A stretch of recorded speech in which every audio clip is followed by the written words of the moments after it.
So recognise it. And UV.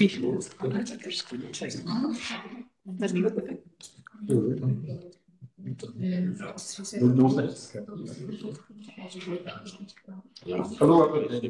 Welcome to the Environment Regeneration Committee.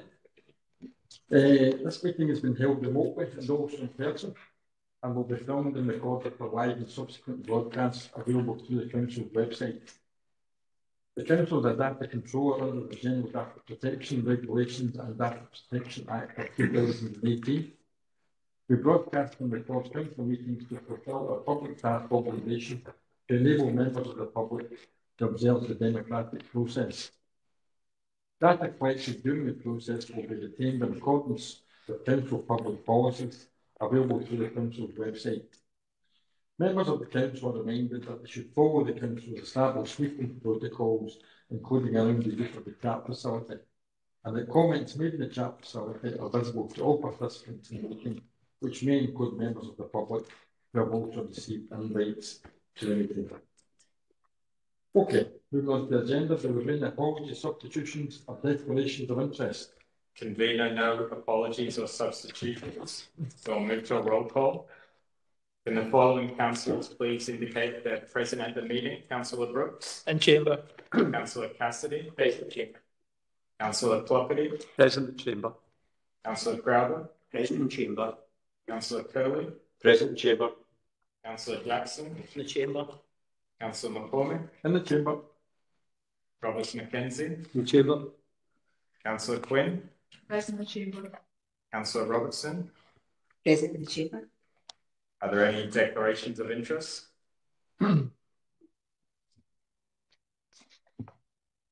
Oh, sorry.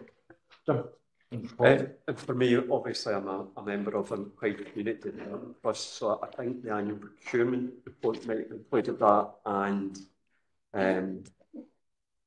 governance of external organisations might have included that as well. But since I'm a councillor, I'm key on it.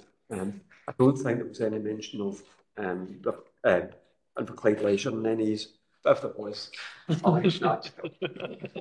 Okay, Paul. Yeah, thanks for your applications. Like I think are very similar relative to one of the organisations mentioned in the report. I've applied the JEC test and folks said I need to recuse myself from discussions. Paul. Go to the agenda of 1920, governance of external organisations. I'll make the appropriate declaration of connection at the time, a notice of private business. With respect to agenda items number 7 and 8, I was a board member of Inverclyde Homes up until the 16th of October. Because of the short time scale between here and now, I still note a connection with respect to this aspect of it, but I don't think it would apply the objective, the objective test. I don't think it would need to be in this room. Okay, Thanks. Convener is to do with agenda item 13, the contract boards. I'm a board member of this, but I'm a board member. I'm not a council board member, but I've had no dealings with the process, and I don't benefit in any way from the process. So just yeah. Okay, thanks very much. Okay, moving on to business.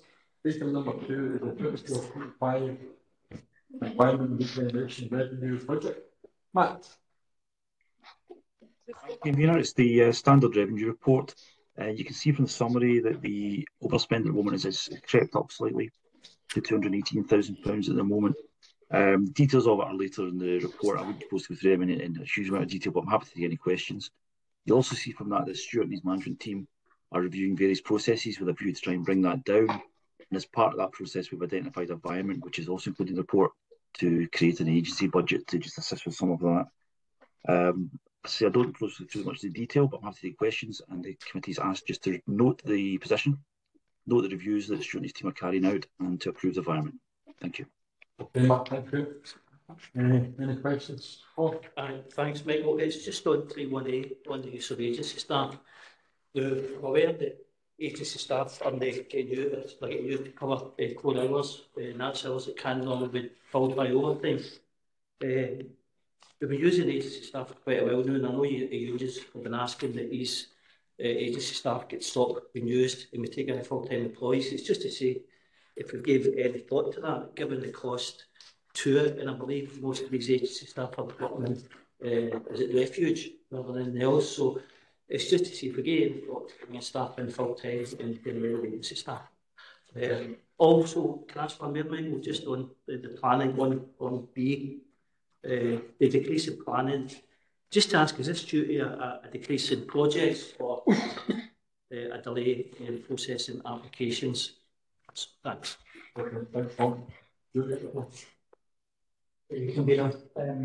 Basically, that's some replying out a few in respect of all the agency staff, whether that it's carried out in maintenance and also in environment. So what we're looking to do is minimise agency staff where we possibly can, recognising that we're not always able to cover short-term non-season things like that, but where we can, we're maximising full-time employees and reducing the number of agency staff involved. Okay. Are we going to get an update on that, Stuart, further down the line? Yes. Okay, thanks. And with regards to planning income, you'll recognise that this is very much at the vagaries of the marketplace in terms of the number of applications that are received. It's not down to the capacity within the service. We have, just lost a team leader to development management. The management being actively engaged in that, and we're comfortable with that. There's sufficient resource to address planning applications going forward for this to Okay, thanks, Stuart. Okay, Paul. Yeah. Yeah, thank you, Michael. Just on the environment part, quick page 10. Obviously, moving from ground maintenance seasonals to refuse collection agency. So that's a comment that's been made by Colin. Just with respect to the actual environment and the cover with this, and the high turnover, which is due to what they call the lead can make this due to high turnover. Is this effectively regulating or acknowledging an existing turnover statement that's already there, or will this have an effect on reducing the amount of grounds maintenance that's actually being undertaken?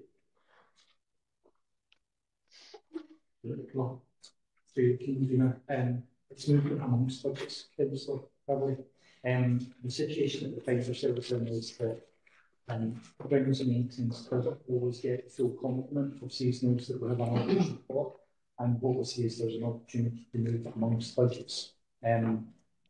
Reduction, you recognise that there's been a number of savings in grounds maintenance over the recent years, and therefore I couldn't say that there's been a reduction in service, but we're trying to maximise where possible spend, and you also recognise the pressures that all of our budgets are currently under. And so from a managerial perspective, we're comfortable with that. It addresses an issue without having too big an impact on any other issues. Okay. Thank you. Yeah, thanks. I've just got a question under 0.1c. So it mentions the shortfall parking income due to TRO's parking permits, and then it goes on to mention there's going to be a review of the TRO process. Is that just in relation to parking, or is it a general TRO process? Because we have a number that are outstanding for a significant amount of time. So you can remove this the last limits the whole TRO process. Because recognising the time scales it's taken for TROs to be progressed is an ultimately slow at this moment in time, we want to improve them. Yeah, so I think that's well complied by everyone else. Thanks. Okay, so we need to note the content of the report. Okay. Item 3 is the Environment Regeneration Capital Programme Progress Report. Eddie. Yeah, thanks, Mayor. There's quite a lot in the report, multiple projects at various stages, and many of those projects have moved on to progress well since the report was drafted. I'm not going through them all, but I'll perhaps highlight some of the new items and anything relevant to the recommendations. 3.7, it notes the outcome of the funding review affecting place-based funding for 2024-25, and the reduced funding allocation. This is a result of funding pressure for the Timor Road. Provides further detail on the proposed chiller plant replacement at the waterfront. That includes the estimated project costs and proposed allocations from the core property and the zero budgets. There's also an indication of the potential carbon emission and operational energy use reductions linked to that project. And there are 3 new projects at P20, 21 and 22. covering work to improve welfare, staff facility, and professional ship body recycling facility. It's also proposed that the units will build still in Tower, and that's experienced periodic water ingress issued over a number of years. Statutory consents currently being sought, and we're likely to capital mechanism explained next year. The other project being the replacement of Pottery Street and Philip Burlington with Dome, which is removed to address the water affecting highlighted plants. In terms of overall expenditure, projections against the 2024-25 approved budget were reported last time just over £1 million, as noted in the report. That's the improved recommendations and myself, Neil Stewart, questions. Thanks, Edit. Brent. Thanks much, Convener. Got 3 questions and a comment, if I may. 3.5 on the papers, page 12, talks about the Westby Hall Street part 2. And I realised it was phase, at one stage it was all one phase, we phased it to 1 and 2 due to the funding. The last time this came before committee, we also agreed to the one-way cycle track travelling from Grey Place to the Old Wall. But I noticed that what is now in place is a 2-way cycle track. I just wonder when committee made that decision, or was it delegated power that changed the design that the committee actually agreed. If I move to number 2, we have at 3.18, we also have the changes that are happening to obviously this building to facilitate much needed change. Obviously, it was a shock when the contractors informed the elected members that the kitchen and the canteen was disappearing. I just wonder if there's any other information that contractors are going to tell us, or would it not be more appropriate for officers to update elected members and staff for the major changes that's going to happen within the building. My comment on 3.3, bullet point 3, I see that roads are trying to improve the traffic flow at the Patrick Street lights. My comment would be if we could remove the cycle track, that would assist the traffic flow. And finally, at 3.35, we have comments about Union Street and New Arch Street. There's obviously talking about road safety. There was a debate about putting in mini roundabouts. That was either put on ice or withdrawn. I can't remember. Officers informed us. But there's a phrase here that seems to give me information that there's progress happening. But I just wonder if we have an update on what progress we're having on road safety improvements in Union Street, New Arch Street. Okay, thanks, Ben. Should you want to come? Cycle path changes to the building, Patrick Street and Union Street and New Arch Street.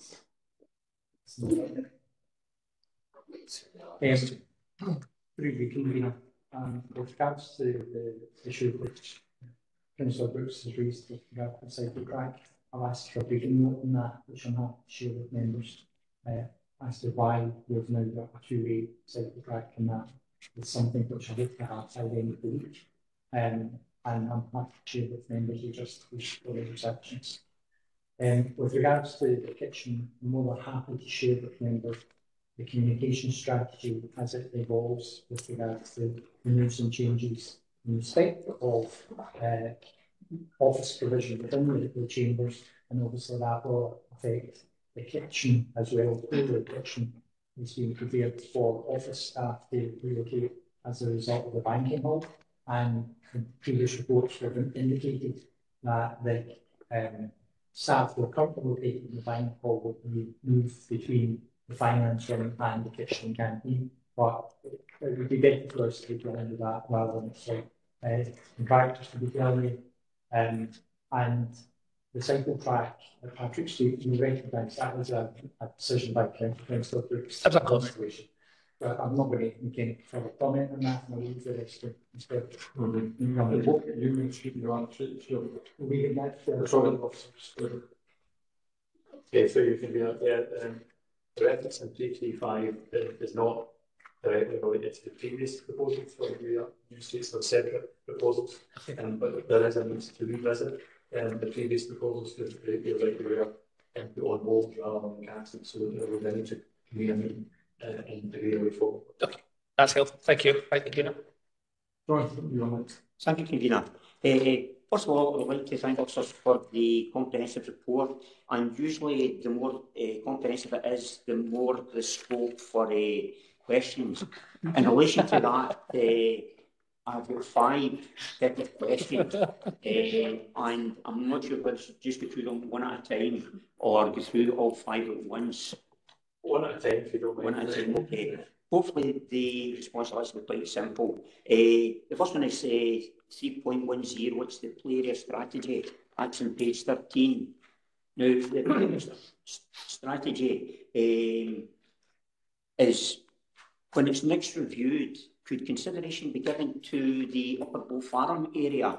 There were new houses at the Ness Road area, and under the local development plan, there is also scope for further housing where the high-rise flats used to be, Cairngorm Court, etc.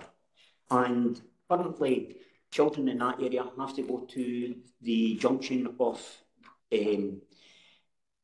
Tasker Street and Nichol Street. There's a small play area there, but to do so, they have to cross at least 2 busy roads, one of which is a main bus route. I was just wondering if consideration could be given when there is a further review of the play area strategy that Bow Farm, Upper Bow Farm could be included.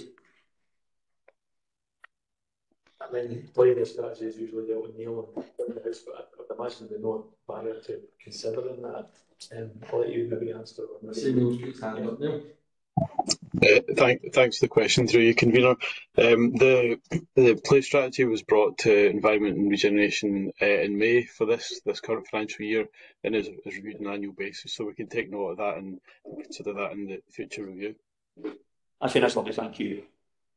The next one I had there was the sea walls and the retaining walls. It's 3.17, that's on page 14.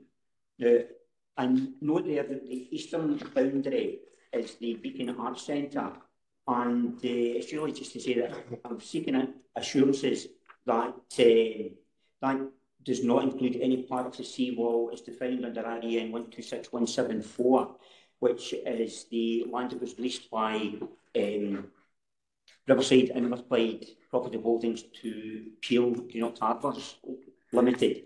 And if it does, will the extra cost be a portion to Peel or Riverside and Northclyde? Yeah, and through you can be the work is immediately adjacent to that area, and along Custom House Quay and the different work is slightly beyond. It does take in 2 ladders that are a few metres into the Peel boundary, and I'm currently liaising with Peel to ensure that they contribute to the cost of the replacement of those 2 ladders. But given how long it takes to get marine licences in place, and the fact it's a safety issue, it didn't make any sense not to address it at the same time as our work. Okay, that's lovely, thank you. That was the second. The servant of Markdown through is inch green, it's 3.45, and that's on page 18. And it's just to note that substantial funding has been invested in that site through the Glasgow City Region deal and also the Clyde Mission. And I do welcome the fact that the news that the Glasgow City deal works have now been completed. I am aware that there is a lot of interest in this area, and that obviously there is an element of commercial sensitivity in respect of inquiries. The report does state that inquiries regarding the end of the site continue to be progressed. Is there any indication when these inquiries will be progressed to a stage where an announcement can be made? Many people recognise that there's a report in private when the SAP's agenda in respect to the governance of what external organisations provides a more comprehensive report in respect of the activities of Inchtree. What we can share with members is that there is actually promotion in the public agenda, and there will be, as you have seen from the press, there has been significant interest in the site to make an announcement in the relatively near future about part of the site but also recognising that there's a large site. It does exclude the driver, it's not including the drivers. However, we are hopeful that we'll be able to make announcements in the public domain with regards to activities on the site. Okay, that's fantastic, thank you. We just move on. The next two questions come under the appendix 2, it's in page 22. The first one is the postal change adaptations. And I see that there's an estimated cost of £202,000 been allocated for these postal change adaptations. Could I have a brief statement just outlining what these adaptations are? That's an allocation that's been made available for postal change adaptation studies and work at the moment. The reports committee, I think it was January, which partly covers this, and then its intention to appoint one officer who would partly address some of this work. We've had 3 attempts at recruitment. That's noticed somewhere else in the report. I mean, they're not able to attract anyone in, but, so that work hasn't actually moved on. Postal change adaptation is something that's been addressed across Scotland, and there's a few. There's one council, I think, that's got a postal change adaptation plan currently in place, and a number of others are working towards it, and it's something we obviously have to work towards too. But if we don't get an internal resource, that's likely to be the wrong external consultants to progress that. So at the moment, there's no actual allocation of these specific projects. It's likely to be more get the coastal change adaptation plan put in place. Okay, that's been asked, that's been, thank you. And we just move on to the last one there, is the under roads, where it's the community bus fund. And again, there's an estimation there of 25k under the community bus fund. Does this allocation cover services that are provided by either Inverclyde Voluntary Council Social Services, transport, or MyBus, or is it used for other services provided by other operators? So you can be that is one I can't answer, unfortunately. That I need to look into that one and come back to you. It's not one that I'm familiar with. Okay, that's been asked, thank you. Okay, thank you. Fine. I'm a bit worried because I've got a few as well, but It says we're a week. I'll try and bring most of the shifts in one answers. Yeah, so first of all, on the Google Kiosks, just great to get that done. The Community Council are going to be utilising over Christmas to try and help the traders with footfall, so it's great to see that already done in Bobbleton and stuff's all planned for there. So under 3.13, it's the former St Ninians school site. It's just I'm getting a bit concerned about the time scale. So obviously the funding was allocated over 3 years ago, and we're kind of still I know a lot of work's been done in the background, but just the neighbours round about there, just seeing people, you know, like coming and digging and then disappearing, it's getting quite frustrating. So I think it's just, I mean, obviously funding's been allocated, so there's just the concern is what we can do for that money as time goes on will be less because of the rising costs. So that's just really a plea to try and get some sort of confirmed about spring's been mentioned, but if we can kind of commit to that sort of spring date of actually getting some work happening, so that we've got kind of assurance that that's definitely happening. You want to stop there? No, I didn't want to take one. Okay. Neil, do you want to find that? Yeah, thanks through you, convener, and thanks for the question, Councillor Quinn. The proposals were approved on Tuesday this week, actually through the planning process. So that then leads to the stage of moving towards procurement, and I've advised the service manager that planning is now in place so that can move on as swiftly as possible to implement in terms of in accordance with the timelines. Okay. Great, thanks. So the next one is 3.20 Craig Mushet Quarry Recycling Centre. It's just obviously a question about will that close temporarily, and if so, is there a time of closure and when's the notification going out, or is the work able to be done without any closure? So you can be on, yeah, it will involve a period of closure. We don't have those dates exactly included as yet. We'll procure the new welfare cabin and that sort of order, but it really is dependent on getting obviously the services connections and trenches and for those done in advance. So as soon as we've got an idea of when the closure will be in the long brief, that'll be communicated through the legal comms. Yeah, just probably a little bit of we put something out just now about this is coming up, so when the closure happens, it kind of preempts that folk know that this is a positive thing and that we're due a closure and then we can announce when the closure are. I think it would just close off that panic about, oh, well, it's closed if it's not temporary. So there's maybe something out there from the positive about the work's getting done to that would probably be good. Thanks. On the last one, so under 3.36, Drive passing places, this is my longest standing Europe item that features in Community Council working month, and I have to go along and give everyone an update. So we're now hitting 4.5 years for this one, and it's been delayed again. So there were promises for July, and then it was definitely November, and now we're into next year. So I did have a very painful Community Council meeting last Monday. So kind of said it was just priorities, but when we're 4.5 years, I'm kind of struggling to see what would be priority more than an item is 4.5 years outstanding.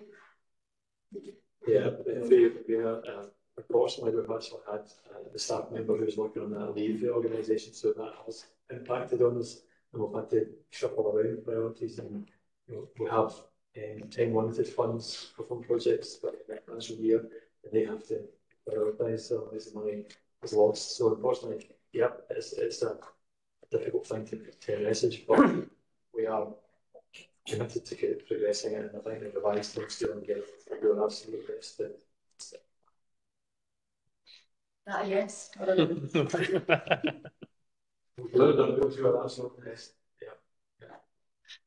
Okay. Yeah, thank you, Peter. A couple of questions, but before starting, it would be remiss of us not to know under 3.28 that Council recently won the Consular Net Zero Economy Award, and myself, Councillor Robertson, Councillor Maguire with the awards. Several of some of our staff were involved in the project, and I think one of the things that got highlighted by the judging panel was our staff's enthusiasm for the project, and that definitely shone through. So I think we should all congratulate Eddie and the team of officers that have worked on this project to deliver it. The Coast project and our field restoration project, which have been really good. So it's good to see that award and good recognition of our staff. It's well deserved. So I want to turn to 2.7 and 2.38. Just on the road, obviously, I want to note my extreme disappointment to see the loss of 200,000 from that project, all of that cut from the Scottish Government to the place-based funding awarded to this council. As I've said before, this road's really incredibly important. It's the ones of Inverclyde provides access to our visitor centre, relied upon by local farmers and businesses, and someone's championed investment for it. I'm really disappointed to see the loss of this money and the impact it will have on the delivery of the project. I just want to ask officers if we have a potentially revised timeline of when a revised plan for it will be in place. Really, as Councillor Cassidy's know, we did do a plan, we did the costs, but obviously that's because of the funding situation, that's no more. So what we're looking at is alternative routes within the plan.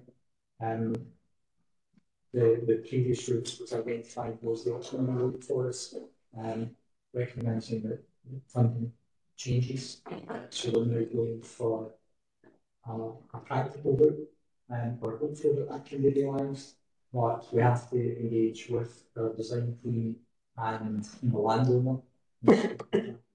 We absolutely clear the landowner has been very supportive of this project, but I can't give you timescales at this moment in time. We hope to provide you with a timescale at the next meeting. Okay. Thank you. I was going to raise Dunroad Road as well, because I note that obviously there's been a decision made about which projects to go to the Scottish Government, and I was presuming from what I could hear, the reason that Dunrod Road was not progressed was because there was an opportunity, they felt there was an opportunity from value engineering, so you could effectively get the 3 projects, but the 2 of them wouldn't necessarily, the Custom House Quay and Parkley Link wouldn't necessarily be able to be value engineered. Obviously, that's a decision that was taken out with this committee. I think it is a very important road. I think it's one we do want to see, so I welcome the fact that that is going to be a report of further information provided to the next committee.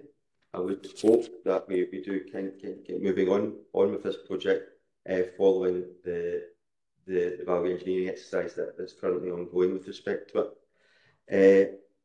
Just on that as well, also just with respect to the West Hall Street, I'm interested to find out what the briefing will say with respect to the approved one-way cycle lane becoming a 2-way cycle lane. I do have concerns about the cycle lane, so I'm interested to see what officers are saying, and hopefully the rationale behind making that change. Moving on to some questions. First of all, Craig Mushin Street Quarry, this is obviously a temporary facility, and I note there's going to be new welfare units put in. I took from Mr Montgomery's comments about service tracks, etc., that this will be coming out more of a permanent installation. So I'm just wondering, where are we with respect to the Curn Drive recycling centre? Because it's still in our further on in this paper as that's the options for that. So if you're investing in Craig Mushin Quarry, at what point does this become the permanent solution? If you're spending money on putting in services, spending money on geotechnical investigation, I'm just wondering where we are with this, the future strategy of this facility. Okay, so just by way of clarification, Minister Curley, officers sought switch funding for all 3 of the projects which were outstanding in Paisley C, and it was a switch funding decision not to meet the allocation against Dunrod Road. There wasn't officers looking at value engineering. We asked for full allocation that we had previously been awarded, and we didn't get that full allocation. With regards to your comments about Craig Mushin, the situation with Craig Mushin is exacerbated by the fact that there are staff members there who have been there a lot longer than anticipated, using the welfare facilities that were there. So what's being spent at the moment is an absolute minimum in order to fulfil the requirements from a staff health and safety perspective, and it makes no commitment to the project going forward. That's a decision that will be taken in the early part of the year, both through the Members' Budget Working Group and ultimately the committee. Okay. Moving on then, with respect to the Potter Street Earthen Salt Barn, I note that they've also had the removal of the original salt barn covering, and it's proposed to have a new salt barn. Can we have an idea about how much this is going to cost, and whether or not there's any ability for us to get recompense from the original manufacturer? Because it seems a very short time scale with respect to with respect to this facility.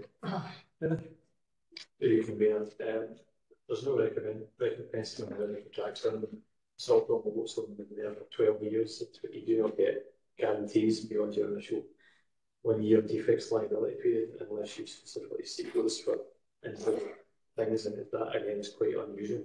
So there is no recompense as a contractor. It is a very harsh environment down there. It's not needed building. Salt is a corrosive substance itself, and it's an unusual structure.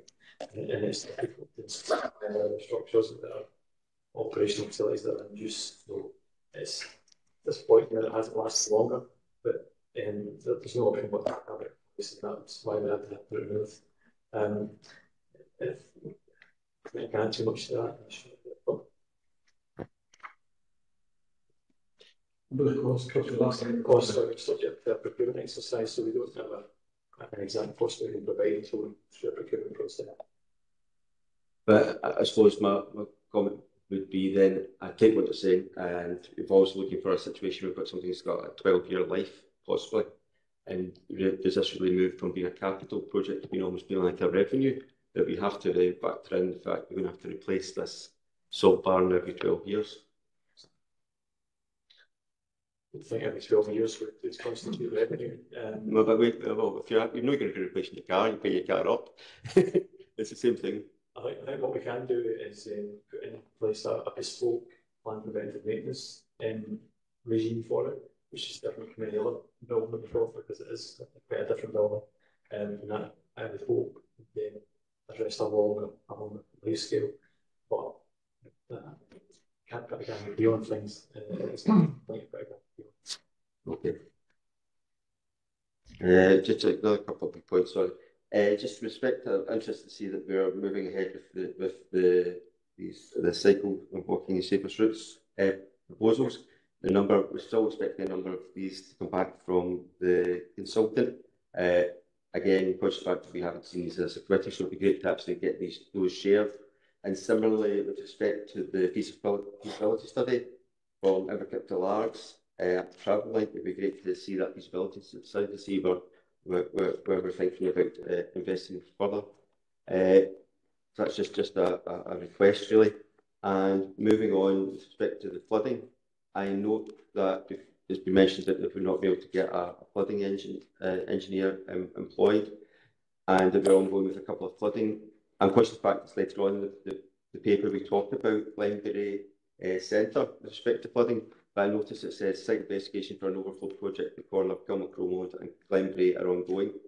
I'm just wondering to see what is the relationship between this proposed works and the Glenbury Centre. I just want to clarify that these are not related to the Glenbury Centre. Yeah, so you can be as the argument. So the works that were referred to in here are the same works that were referred to in the Glenbury Centre. Officers have investigated exactly where the culvert runs through an application, and will actually undertake some investigations to find the manhole cover access point, and that has allowed us to determine that the scheme that we could potentially put there doesn't actually require the land or the former Glenbury, which is kind of crossing it in the report. So it's the same answer that is designed in-house by our own house plumbing or engineers. Okay. Thank you. That's good. All this one. No, mine's just on it. You should. Right. No, we just picked up the convener from 032 Dublin Road. I appreciate Mr. Davis and clarity there comments that this one currently the funding was denied because the officers had said it could be re-engineered. I think it's important to clear up that it wasn't our officers, that said that, and that wasn't why we didn't get the funding from it. And I think we should really be clear about who was responsible for that cut, and that's the Scottish Government. Unless Councillor Kirby is telling me he's got the year minister and he found out some reason why it was rejected, that it wasn't really to our officers. No, sorry, I think I will clear this up because my reading of the papers was that obviously prioritised projects, and looking at my interest from the papers was that actually they looking at the projects. There was one that when they looked at those prioritised, and the Scottish Government decided there was 50% funding. They said they picked the two projects. Now, presumably that was based on what the submission was from the officers. I did not mean to what the folks say that's what they picked the officers, but it's basically saying that if you're prioritising projects, if you think there's one that's possibly going to be able to be developed by or reduced in scope by value engineering, then that's what the ones you would maybe would call as a low priority. But that's my interest, that's all. Yeah, just to go on something completely different, Mike, was just one question, and it's just an update on the flood prevention at Kilmacrow Road. Also reminded that we still have people who were decanted when this flooding happened, living in temporary accommodation. I'm absolutely satisfied that this council went above and beyond trying to mitigate any future flooding, and there's a few partner organisations involved in this, so it's just an update of what else the council can do. I'm of the opinion you've done everything you can, and it's now down to other organisations to take some responsibility. So it's just an update, please.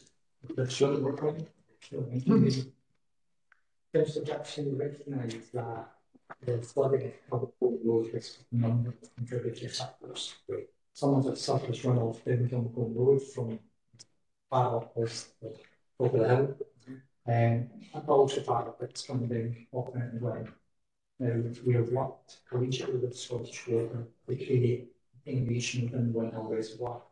And having experienced the rents of hurricane and most recently, there was only puddles at Kilmacombe Road, and that was surface runoff as opposed to it coming out of Mountain Glen. Officers have, we believe that the attenuation created in Windhill Reservoir will go significantly to reducing any likelihood of flooding at Kilmacombe Road, but we can't guarantee it. We are aware that the culvert at Kilmacombe Road has never flooded.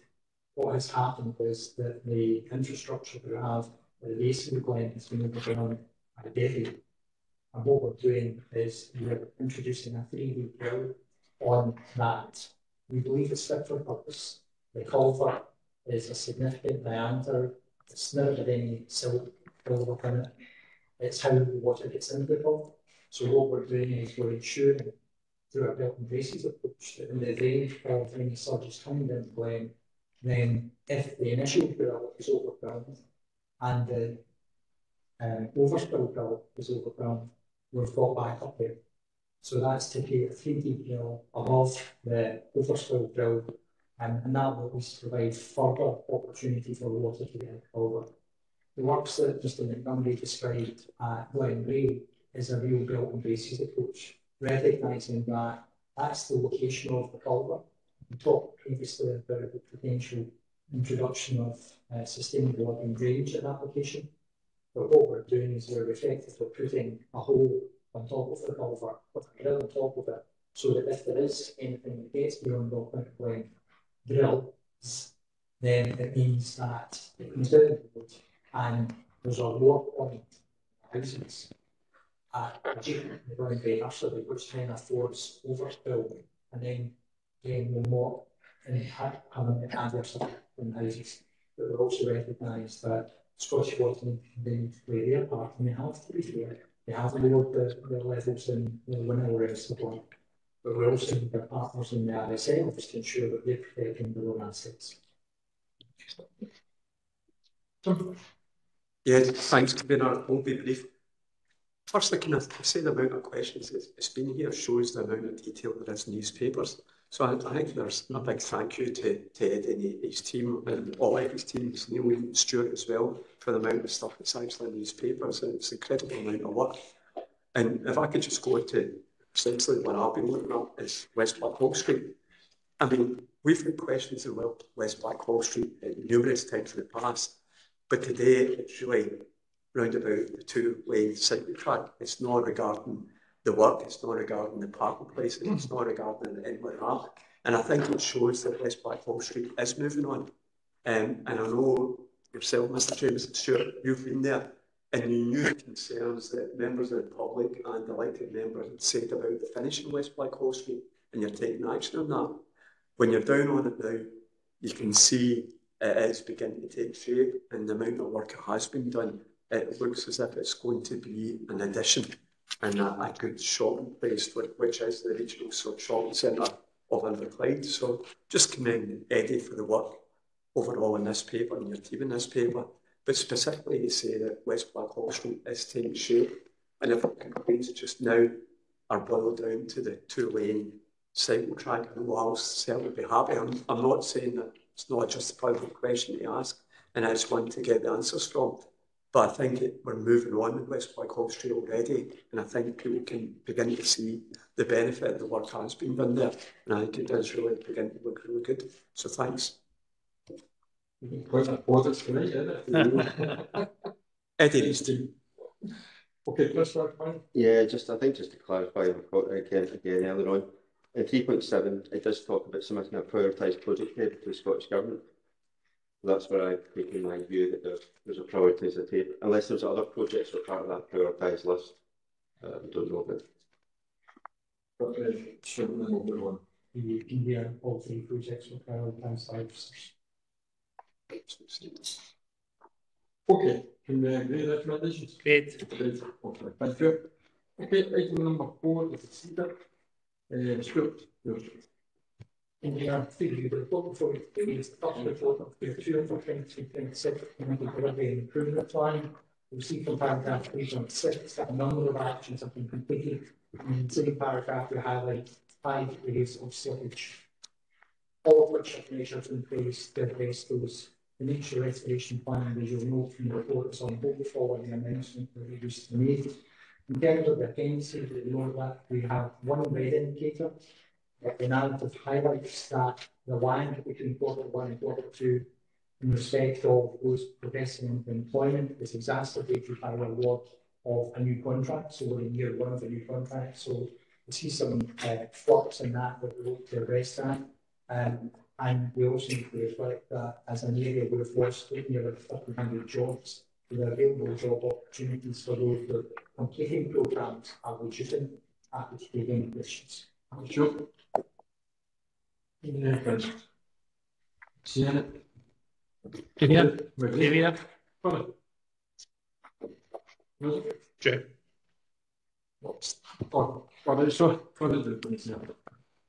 Thanks, Gabriel. It's just page 32 with progress for physical regeneration with R3 here. I know it's going up in private business, but what we ask, it mentions here that this will follow up our partner RSL has been appointed. Aren't we definitely going down the route of working with RSL and social housing rather than with a private housing area? Because private housing has been very successful for Glasgow, with Kingston Dock, with Castle Bank, with the Rooflock, and it would be an ideal place for a private housing development. And I don't know if that's out of the equation or is it still a possibility? The requirement to have a partner that's to the CPO process, and what we've agreed to date is that the local development plan identifies 40 or so houses identified for social rental activity. If a private sector developer comes along and says that they want to commit to the project and that they are willing to ensure that the funding's in place that allows to progress the CPO, recognising members who have not actually pressed the button on the CPO process, and that will be a decision for the members of this committee and for the revisions. So at this moment, I think we should empowerment is RSL's, but if there's another opportunity, we get through that. Okay, very good. Item number 5 is the annual procurement report. Thanks, Laura. And the report presents takes approval for public planning procurement report for 2024, which is included in Appendix 1. Since gathering some of the key figures, price is slightly improved from last year's figures. Local spend was slightly improved from last year, remaining around the same levels. SME spend is slightly improved on the previous year, and all that's in the context of a slight increase in total procurement spend.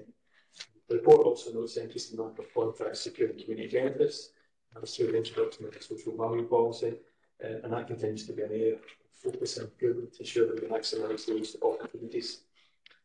There's also reference in there 5.2, the procurement rostering savings target, and a note of what has been achieved today with the following up from the grade. That's the improving recommendations of the certain building department.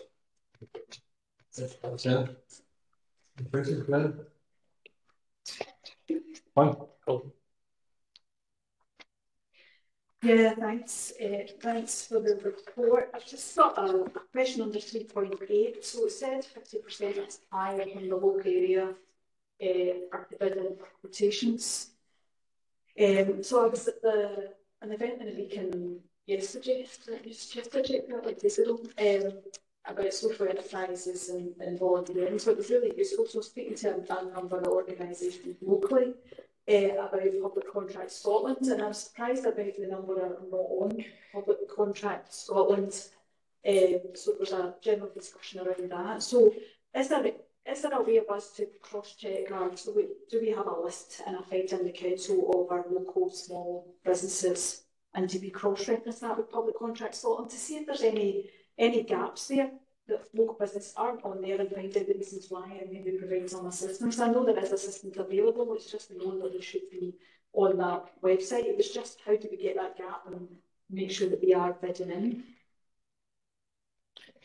Neil, you want me to come in on that one, Eddie? sorry, yes, please. No problem. Through you, convener, just to give a bit of feedback in relation to what we're doing with local suppliers, as we do attend a lot of local events. We've done our own Meet the Buyer event, and we do engage heavily with supplier development programme to try and identify ways of increasing local supplier spend. It's something that's really important to us. I think with regards to doing that exercise, we also do spend analysis, which is part of the report there, where it will actually show you the breakdown of goods, works and services, and that gives us an idea of who the local suppliers are. But realistically, to then cross-reference that against Public Contract Scotland, be done as and when there's a demand at the contract strategy stage, so that we're doing it as and when we've got a need, as opposed to doing it all the time. We tend to use the wider levers that we've got at our disposal, such as attending Meet the Buyers, contacting Scotland Excel, engaging with the local supply base to signpost them to the places that they need to be. But we don't specifically just cross-reference our spend versus Public Contract Scotland. It would only be as and when there's a requirement or a need to do that. Hopefully that answers the question. Yeah, it does. It just means there will still be organisations, locally small businesses that are not on Public Contract Scotland. So I know they're missing out in this council's contracts, but there might be other contracts that they could bid in. So I'm just trying to get that. There was clearly a gap. It's great that those are engaging with those Meet the Buyer events, and just making sure we're running missing a few that don't have that opportunity and know that they should be on there. And I think yesterday I said is just put that front page on, just get your name and address in there at least. And then try and find out the rest from there. So it was just to throw it in there, because there seems to be just a small gap there that it would be good to kind of try and fill that out and make sure that we are, because there's more and more relying on a lot of these tenders now to survive locally. The supply development programme that you mentioned is obviously a bit of capacity within the local organisations to make them fit for tendering for larger organisations. It's certainly something that the business development team can look at, making sure that people have visibility or more visibility with the supply development programme. Yeah, or in business gateway, I don't know who the right people are. It was just a highlight I got. So there's just another quick question on the sort of community benefit aspect of procurement as well. I'm conscious we've got a paper on the sort of town centre action plans, which identifies a lot of priorities for our towns. Is there a way are we proactive in terms of listing what community benefits we would like to see, and then when we get a contract matching them up? Or are we relying on the contractors to come up with their own version of what the community benefit is? I'm just saying that there might be an opportunity for us to match these action plans now with the contractors to tie out some of these smaller projects that maybe can't be delivered through that means. Through you, convener, as part of all our tendering processes, we now are all regulated procurements. We put through a menu, and that's one of the good things. We include Fair Work First and social value / community benefits in all regulated procurements, and that's 100% this year, which is great, and we've been progressing year on year to this point. So we have a menu that we actually assign a value or amount of points that each contractor must commit to as part of their contractual offering, which may be employment of a graduate, school talks, work experience. They may make a donation to a charity organisation, and that's something that we've done as part of the council's social value policy and will continue to do. We are in the process of evolving that process further, which will then flow into a community wish list approach, and that's something that will be coming relatively soon, as we're in the process of developing that, which is effectively that we would ask the community for their asks and their needs and have options for that to be considered as part of the tender deliverables from the contractor. So we're evolving. We've already got a really robust process that we're putting in all our regulated contracts, and we're also looking at evolving that further to ensure that we've got the asks of community groups in there, that as and when these contracts are going out, contractors may be able to deliver them, as well as some of the other benefits from our menu. Yeah, that sounds good. I think the community asking for those would be good and seeing that coming through. Great, thanks. Okay, Thank you. thanks, Colin. Thanks, Michael. I suppose on that, most of the firms, most of the other contractors I talk to do their own Public Tender Scotland. Good thing with Public Tender Scotland, you can go and register, you can get alerts and updates every day, every second day, and you can make it specific to green trade, whatever you want to do. But one of the good things in that, but one of the reasons a lot of people don't engage with it is because over the years, so many multi-trade contracts put out there, and the Pride Council being one of them, housing associations are particularly bad for it. But it's nice to see the lotting of the contracts coming in here, because that then always find that a lot of contracts basically make it very cost effective for councils, because we've got a multi-trade contract. When they come in at a certain percentage, savings are getting made in the same way they can with a lot of the contracts, but with individual suppliers. So I'm glad to see that. I suppose the question I would ask is how we're going to engage, but Winston, you've already raised that, and David raised it as well. But I think it's important that we're lotting them, and I think it is good, and it's important we engage with suppliers to let them know that we are now lotting contracts. It doesn't matter how small you are, you don't have to be a big firm that's got 20, 30 people. You can be one man and his dog, and if you've got the skills, the relevance and the experience, then you can come in and tender for under contracts. And I wish housing associations would do similar, because the cost of repairs from housing associations, because they're no lotting, is costing a fortune. That's what it's about. Thank you, Convener. Again, just working on the community benefits under 3.9, I noticed there that the community benefits secured for delivery in the financial year 2023-24 is 138, and the community benefits delivered in the financial year 2023-24 is 49. That leaves a balance of 89.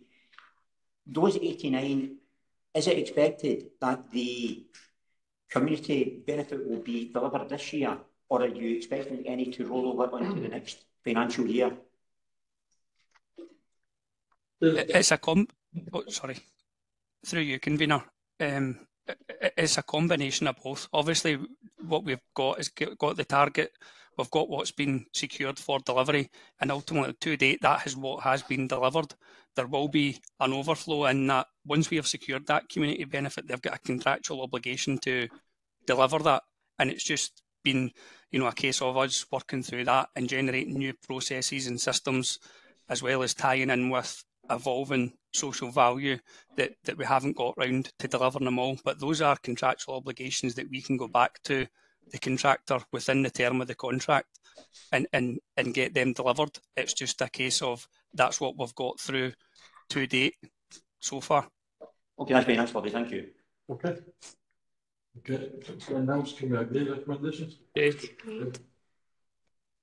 Okay. Item 6 is the UK Benefit Fund update. Neil.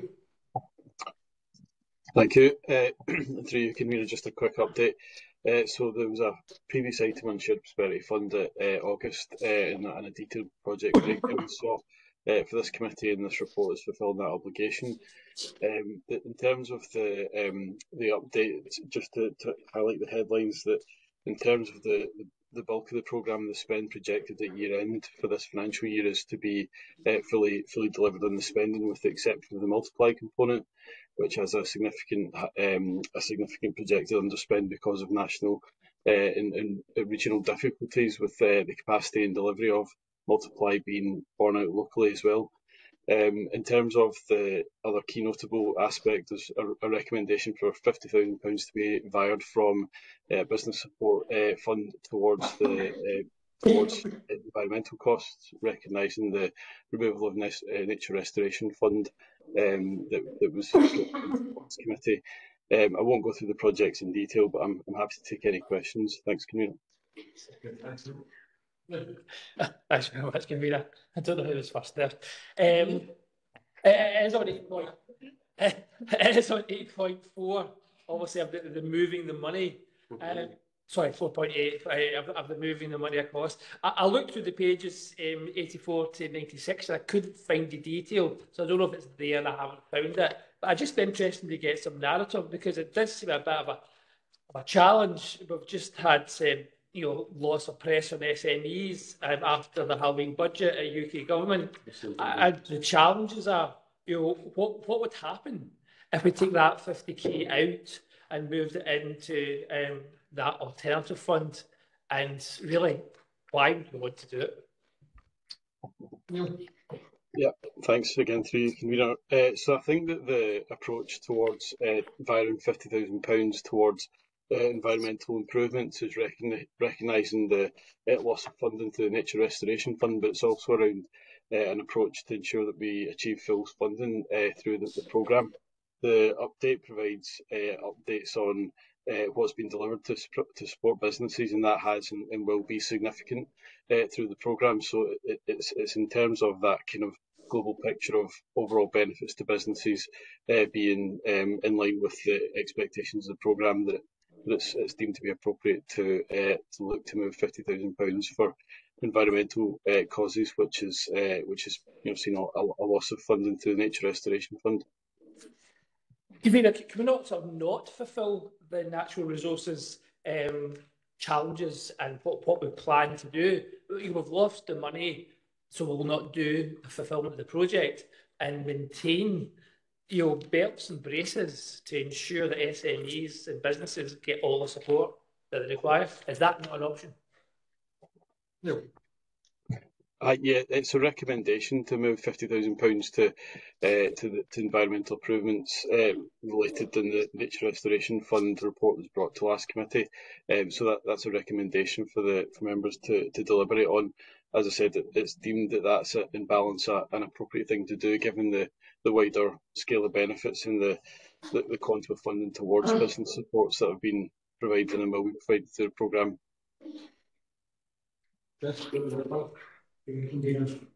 Members will recognise that the UK Shared Prosperity Fund is administered by Glasgow City Council under the guise of the City Region. It is a UK government initiative which has got specific interventions against it. Recognising also that the current spend profile has to be concluded by March 2025. So there is some pressure. And this is a big profiling exercise, looking at how we can achieve levels of spend which are identified within the report. The concern is that there are a number of different support interventions which have been deployed, and they're not all able to be spent at the same time. So in terms of business support interventions, we believe that the mix is right at this moment in time, and that's why Mr. Mark is making the recommendation to members that £50,000 is valid. You also recognise that there are recent changes within each of the teams.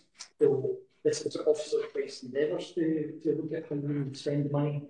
But the important thing is that despite the announcement yesterday that there is going to be a year 4 UK Shared Prosperity Fund, the indications at this moment in time are that there is no time for it in respect of the year 3 months, which were the 1 year 2 months, and this is what the balance looks like. So it's about how do we achieve full spend. You will understand that it's disappointing that £367,000 that's there allocated against the Multiply programme, which is neo indicated. Multiply is a problem across the whole of Scotland, and it's not. It's Multiply is more prevalent in England than Wales than it has been in Scotland. Again, we're getting indications that Multiply might not be doing things this time round. So it's about how do we achieve maximum scale. Thank you. Before I ask my question, when you say the Multiply not being ring fenced this time round, do you mean in year 4 or with the current year 3? Before that, it's ring fenced in years 1, 2, and 3. Right, okay. We have appealed. Understand that the all kinds of flux there just now in terms of the budget and how things will manifest itself, but we have appealed to Scottish Government officers that in the event of an extension to UK Shared Prosperity Fund, that Multiply wasn't ring-fenced. Okay. Because, as you can see, when you look at the overall contribution we've had, almost we're losing 10% because the multiplier is 80. But we want to ensure that we maximise spending. It's not confirmed that multiplier will not give anything. We are full, and the initial indication that it may not. Okay. Right. So can I will ask a question, and that's great. Obviously, it is concerning. It's a concerning amount of money. It's a concerning amount of things that we thought we really want to put out in the world to make things better that haven't been able to bear fruit for us.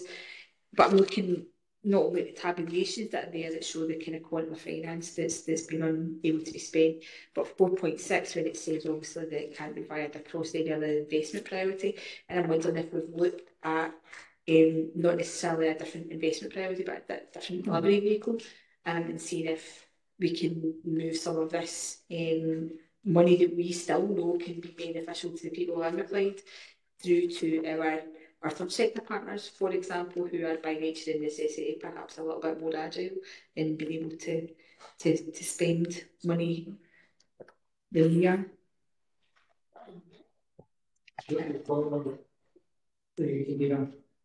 Recognising in terms of adoption, this is year to year programme. So in previous years we've been moving money around, and I suppose it is very disappointing that this has manifested itself.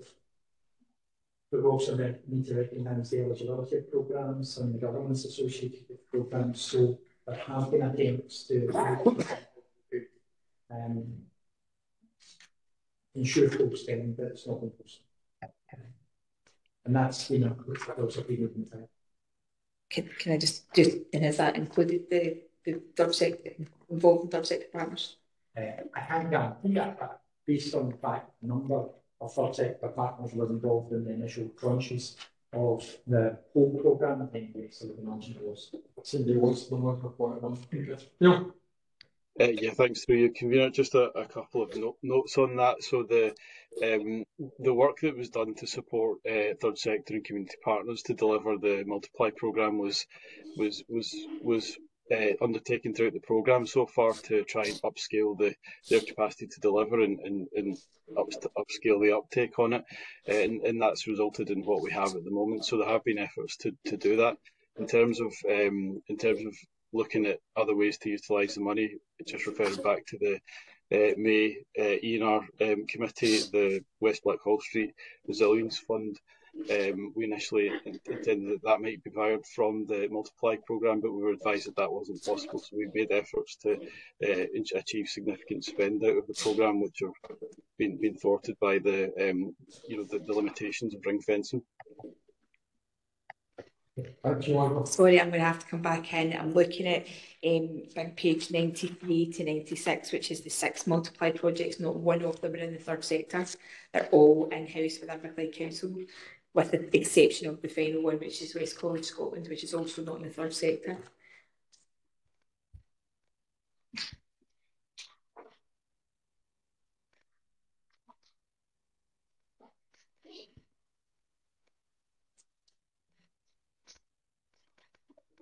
So it can be a figure. Kind of specifics council option in terms of the reprofiling exercise with regards to the third sector, but I'm absolutely sure the third sector were involved in the initial aspects of the development of this programme. I'm so sorry, I'm just determined for this money not to go back to other people in this area. And is it worth, if they weren't able to do things to begin with, if they know that it's a risk that the money's not going to be there anymore, might it be worth re-engaging at this point and saying, for the sake of the money not leaving the area, is there something that can be done? I'm just determined that the money doesn't go back. Absolutely. Thank you. If Councillor Robertson has any specifics that she can share with us, then if she can engage with the employability team, then we'll be more than happy to consider. We also need to recognise that there needs to be appropriate governance and eligibility in doing so. Okay, thank you. Yeah, thanks. Just to say, I think Elizabeth's covered my disappointments, that frustration when you see money not being spent, especially we've got certain areas of the committee papers where money's been clawed back and then we've got money. So it is just that general frustration, which I think we all share. Probably just a couple of things to highlight. I've already mentioned the event organised by CBS Inverclyde, so I think it's worth mentioning that's been really successful in the amount of people they managed to get down to the meeting yesterday, and the rich conversations and the amount of support that our social enterprises have got, ones that are not started yet, ones that are newly started, and ones that are looking to adapt. So just to show you how a small amount of money can really make a huge impact, and hopefully see that growing.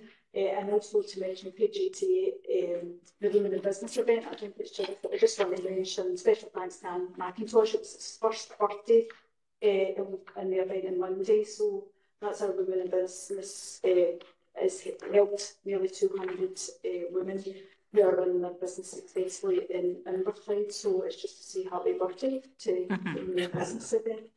So I just want to put it in a nice positive way. Okay, can I clear that presentation? Yes. Okay. Item 7 is local housing strategy. Neil. Thanks again to you, Convener. Just a quick update. This is an annual update on the local housing strategy. It's coming up to 1 year since the approval of that through this committee. There's an indication of implementation progress so far. However, what advises that's basically been the early stages of the themed working groups, reflecting on the actions and how to move those to delivery. There will be a full update on the action plan coming to about March time, Environment Regeneration, following 1 year of the action plan approval, which will provide a more comprehensive and full update of a year of progress in the action plan. Okay, thank you. Any questions for you?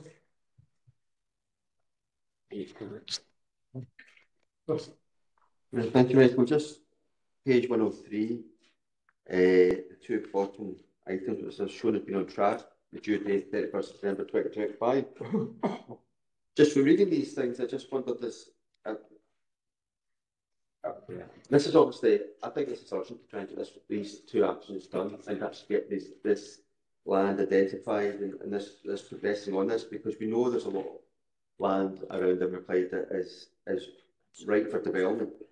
I'm just wondering why we've got such a long due date now, looking at it on this item, for us to do an internal audit of what information we have. But we've got partners out there, we've got RSLs, we've got everything.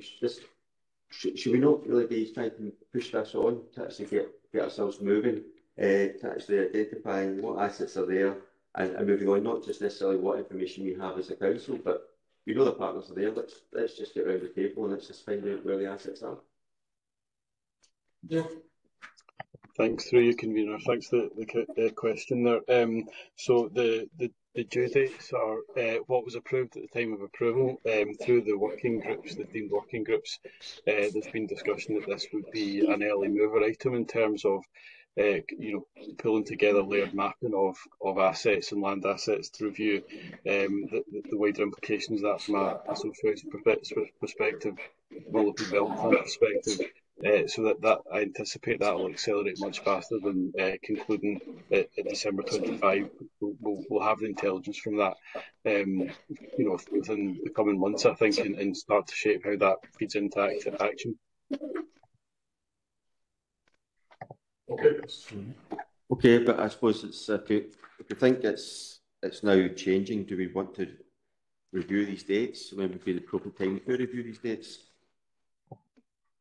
Again, through you, Convener, just as referred in my introduction, we'll do a full update on the action plan when it's a year old, around March time, so that we can take that feedback back in terms of revision of anticipated dates and acceleration, etc. So happy to take that on board.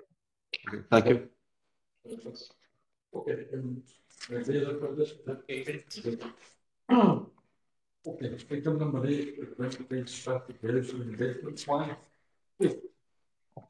Thanks again, Convener. So again, this is another annual update. We're required to produce and approve an updated strategic housing investment plan on an annual basis in order to receive the Scottish Government funding for delivery of the programme. So that's in fulfilment of this requirement. The programme is a rolling programme, so the sites that are proposed in the table in the SHIP are reflective of previous years, including the proposal for acquisitions.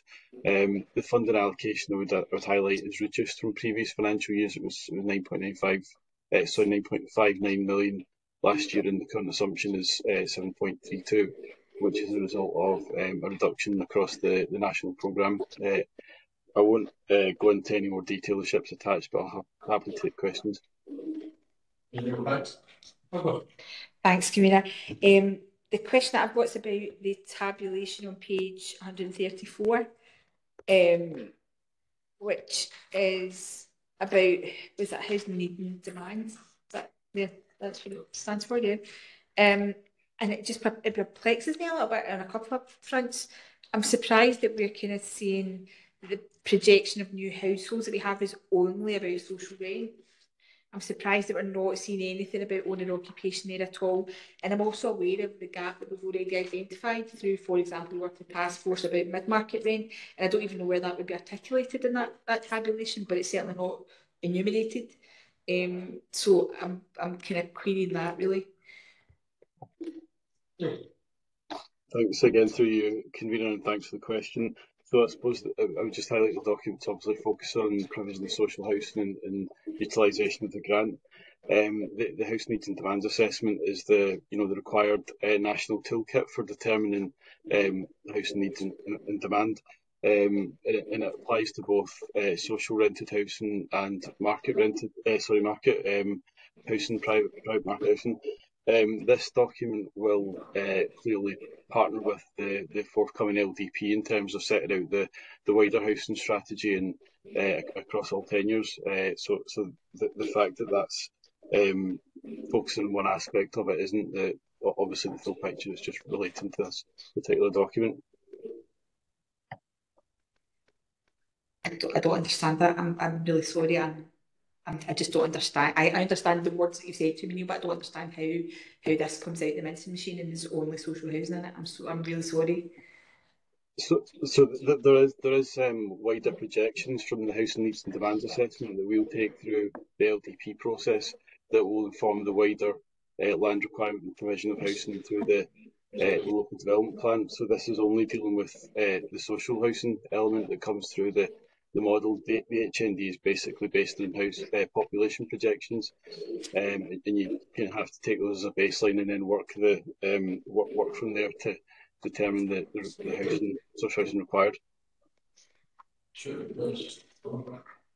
I can give members comfort that the HND is only actually used to look at the overall picture of the amendment. As Neil said, the LDP will look at the wider aspects of it. So the HND iterations in the past have said there's no requirement for any new houses, whether it be social rent or market or private in the past, and that has been reflected within our local development allocations. It's an element that we have consideration to because it's a requirement of government in terms of the sign-off of LDPs and regional spatial strategies. The HND statistics are considered, but it's accurate and it's not the only tool that is used in terms of the wider aspirations that we have for housing supply within. Okay. I think it might be worthwhile having that articulated in the report then to show that that's not the full picture, because at the minute it looks as if it is. It's not. There's no reference here to the local development plan being another arm that's brought in to bring together a fuller picture. Yeah, thanks, Convener. On that, I'm probably a bit disappointed in the SHIP this time. If I could ask Neil or Stuart a couple of questions on it. If I go to page 128, and I realise we're in public session here, so I'll couch my language carefully. If I go to page 128, bear in mind that I realise the full bit about coming through a pandemic and out the other end of a pandemic. But if we look at completions and acquisitions, it actually says no new build social rented houses 2022 to 2023. our traditional RSLs that we've had in the area, and we all know who they are, so I'm not going to name and shame them publicly, have not built any new houses. Thankfully, we've had Sanctuary come into the area and build new houses or propose new houses in both Bay Street and when we were lucky enough to go at the sod cutting in the Mullen area up at Holmescroft Avenue, Holmescroft Street. But none from our traditional RSLs, even given the fact that one of our major RSLs refinanced themselves only a few years ago. And I would have thought that part of that refinancing of well over £100 million would have been for new development and new stuff. If not for that, it would have been to renovate the amount of houses we've got, the strategy we've got, and acquisitions. But if I look at the next page, page 5, I look at our major RSL and I find out they've only purchased one house in 23-24. Now, we know what we've been through here, and we've had it in this committee, and we've had it in various committees time and time again about the problems we've got about certain landlocked places. And you would expect, in order to free that up, our RSLs would be actively acquisitioning certain houses in the area. And it really does disappoint me that our traditional RSLs don't seem to be in tune with either our SHIP or with our housing policy aspirations. I think that's probably as gently as I could put it.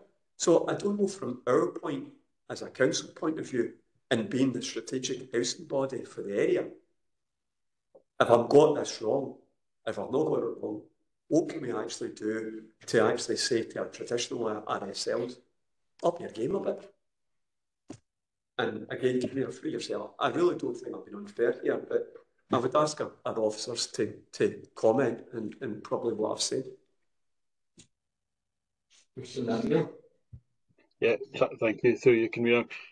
Obviously, we work with the RSLs and Scottish Government More Homes Division through the local housing strategy theme groups, which I mentioned. So some of these considerations are actively being discussed through the theme groups and how we can promote and accelerate the development and delivery of housing, and including the acquisitions, which we've factored into the sort of SHIP programme that we've got this year.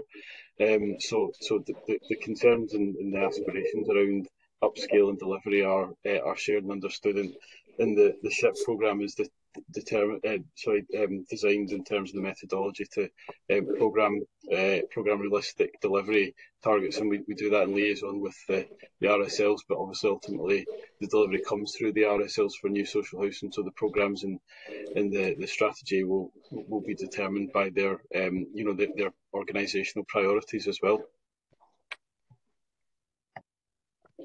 No, let's do recognising that since the pandemic, the cost of building materials has increased significantly. Recognising that the cost of labour has increased significantly, and RSLs are very much driven by the cost of materials as well, because what we're looking at is the return on their investment over a period of time, whereby the cost of the acquisition versus the finance versus rent. We have, last year we sat down with a number of RSLs seeking for them to encourage new build activity, but because of the return on investment, they weren't prepared to look at return on investment as new build properties. We are looking to meet with the Housing Minister with regards to how we can make it more attractive for the local RSLs and the challenges that they face, and then applied in order to stimulate more activity. It is clearly very disappointing that we were due to get 40 acquisitions for the largest RSL, and that's been half, which is a concern, because we're trying to work with the RSL in case the case in point that we should try and address that. But in the same way, the previous report about losing money in reply, we're potentially losing money, and I'm applying demonstrator, and that's the bit that we you need to try and address the situation and things. Just a quick comment on that. But an RSL that had absolutely no footfall into Clyde 10 years ago, 5 years ago, is able to come in and build new houses in 2 locations, using the same way, and being able to make it financially stand up, and not only make it financially stand up, but also do a benefit in kind that we managed to get a play plan resurfaced out of it. So I understand what you're saying, Stuart, but our RSLs who were, I was going to say born and bred within Inverclyde, can't do it, but yet someone from outside Inverclyde has now come in and been able to do 2 sites using the exact same rules. So it's just really a comment, and that's why I'm saying about upping their game. And I don't want to go any further on. I'm sure other members will comment, and I understand that certain members will certainly know a lot more than me about it. But for me, looking in, it does seem as if RSLs from outside have been able to build new houses, but other RSLs from the area have not. Yeah, I think it goes down to the actual system here is broken.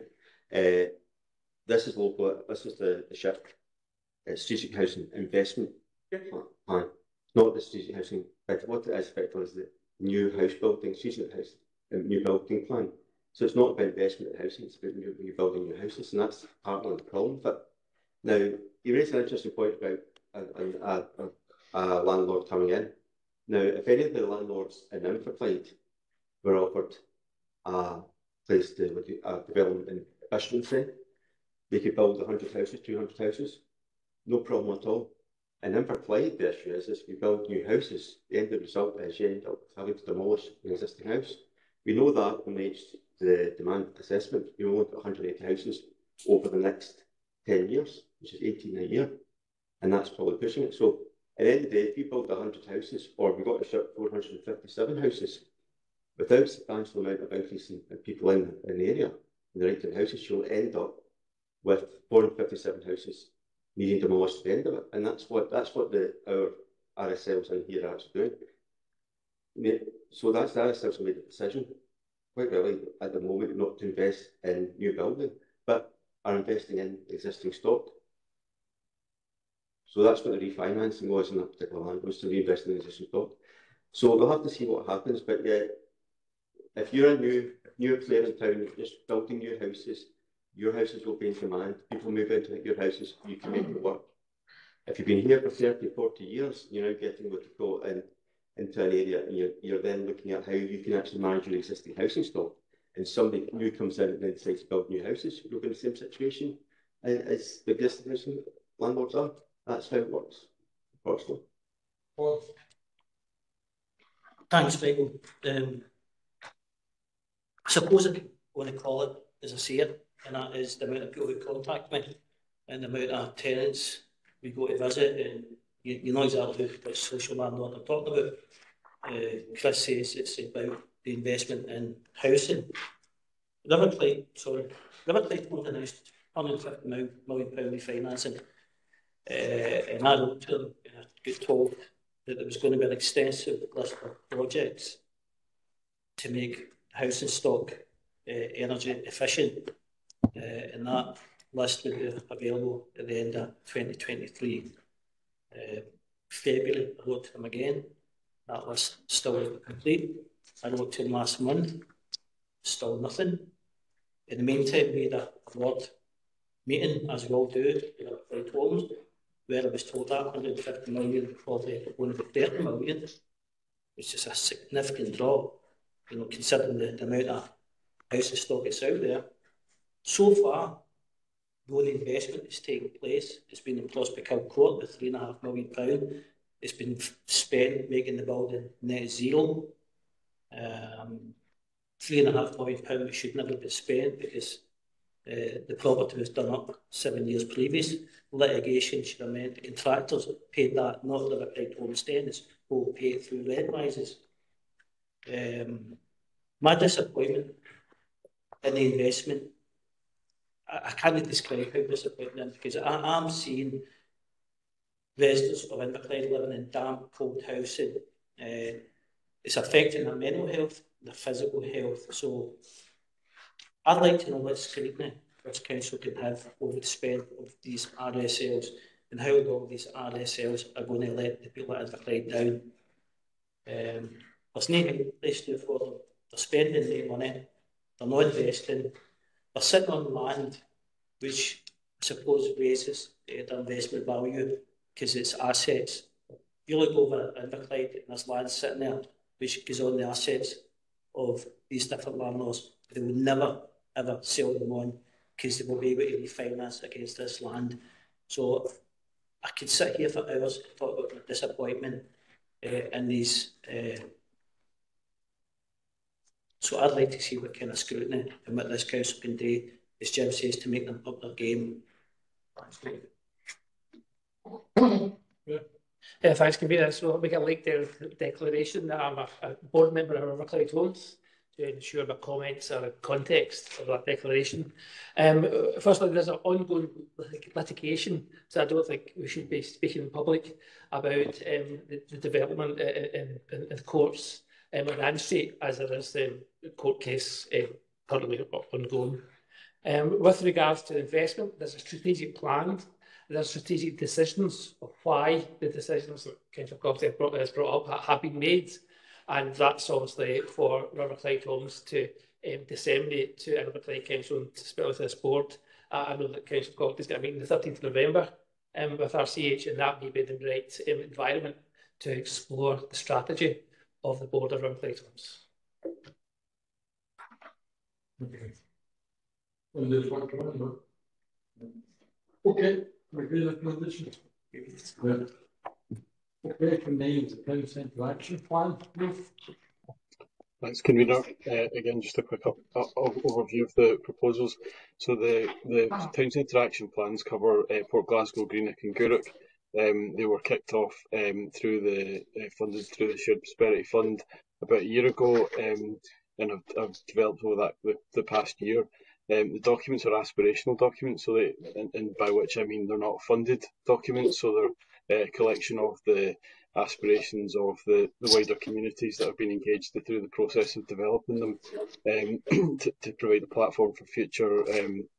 In terms of the processes undertaken to produce that, there has been broad engagement with communities, and particularly through the regeneration forums, to capture the wide range of aspirational priorities for the future.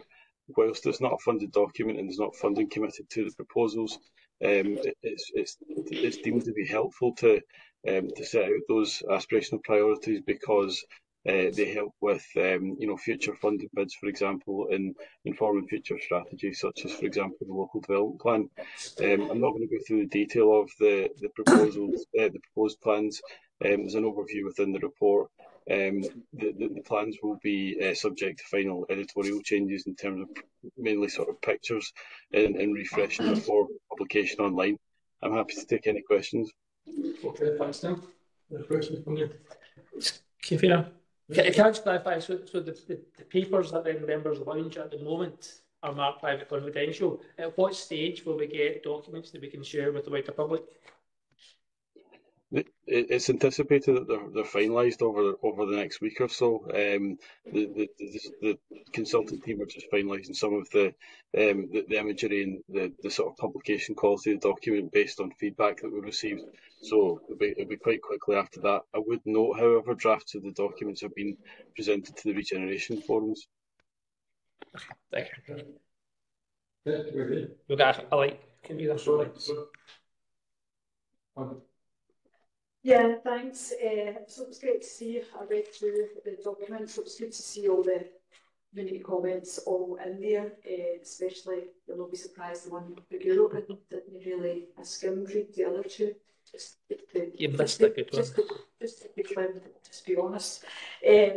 So I'm just keen to see what's next. Obviously, you're saying they're aspirational and we don't have funding, and making sure we manage that expectation that there isn't a big, huge pot where we can now just take our action plans and go and make them reality. So I'm keen to explore, well, what do we do next with them?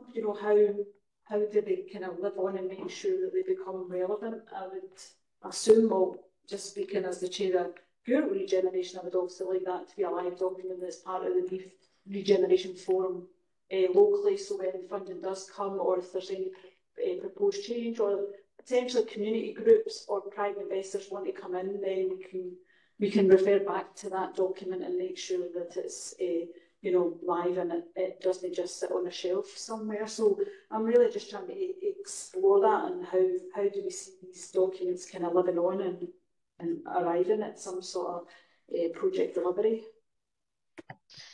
Yeah. Thanks for the question through you, convener.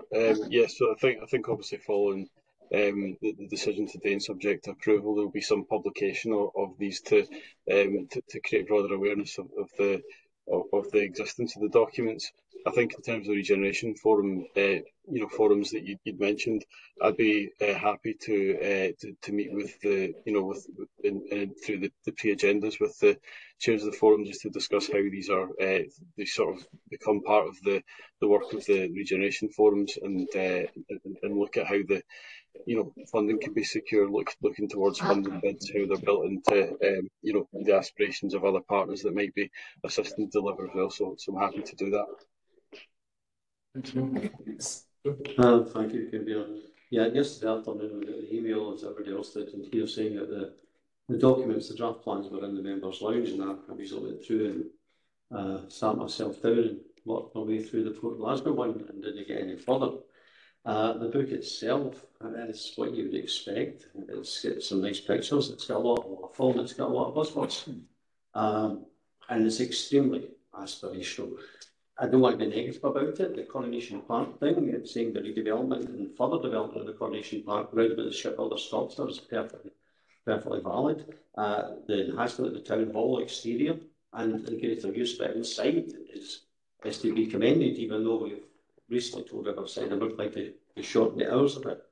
But when it talks about the Mirren Shore and the mixed use and wine bars and residential or market houses, I don't think anybody's told the businesses that are there at this present time anything about that. 10 years ago, I was chairman of the Port Glasgow Traders Association, and we had the charrette in Port Glasgow, which was done by the same company, and they produced the same document. And 10 years on, Port Glasgow is in a much worse state than it was when that document was first produced. The town centre itself, the retail offering is greatly diminished. Our last bank shut recently. Iceland's closing. The council office employed 40 people. There's hardly anybody working out now. The job centre's long gone. So something needs to be done in the town centre. I read through this thing here, the agenda for today's papers, and it says that Port Glasgow should be a housing-led regeneration. It says the Scottish Government wants to build 160,000 new houses over the next 6 years. It talks about 20-minute neighbour house, it talks about depopulation, and it also mentions that Port Glasgow is our most accessible town. Now, if I was starting to regenerate Port Glasgow now and start by blank canvas, there's about 5 buildings that I would keep. I would keep the 2 churches, the station, King George VI building, perhaps the Star Hotel, which has got plans. The rest of it could come down tomorrow. And Princess Street especially. Princess Street was all built in the 1960s, looking so tired.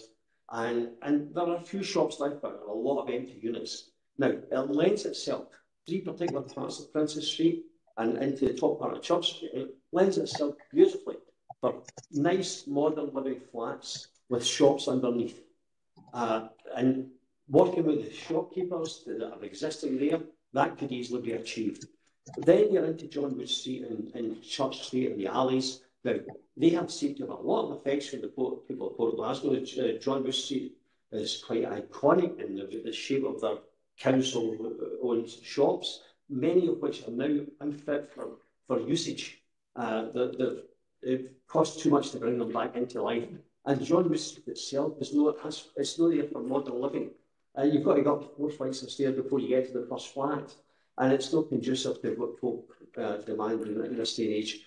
And that would be the next stage, and taking that. And when I say put shops underneath the thing, you could have King Street, you could have flats with 10 shops underneath, 10 shop units, making a health centre.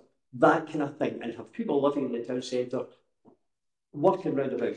I see from the papers that we're going to employ a consultant to look at the Lower Port Glasgow housing situation. I wonder if they've got confidence to have a go at this, because that's what it needs done. It needs this big step and a big look, rather than the kind of stick and plaster stuff that's in the draft plan. Thanks. I thought, let's just come back in before I ask that. There's, as part of the socio-economic task force, we have asked for significant funds to raise partly with water. And there's been an introduction made to one of the Scottish Government officials as a result of Mr. Arthur's intervention task force, looking at how you can regenerate housing by having more housing, which is something we've had an aspiration for some time in both Glasgow, looking at the Woolworths and the surrounding areas to see what significant regeneration can take place.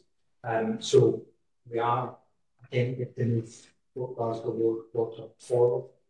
We recognise that we did make a big ask of government in respect of trying to do that, and we're hopeful that perhaps as part of the sentiment yesterday that there will be infrastructure projects and perhaps the comments that the prophecy can be realised.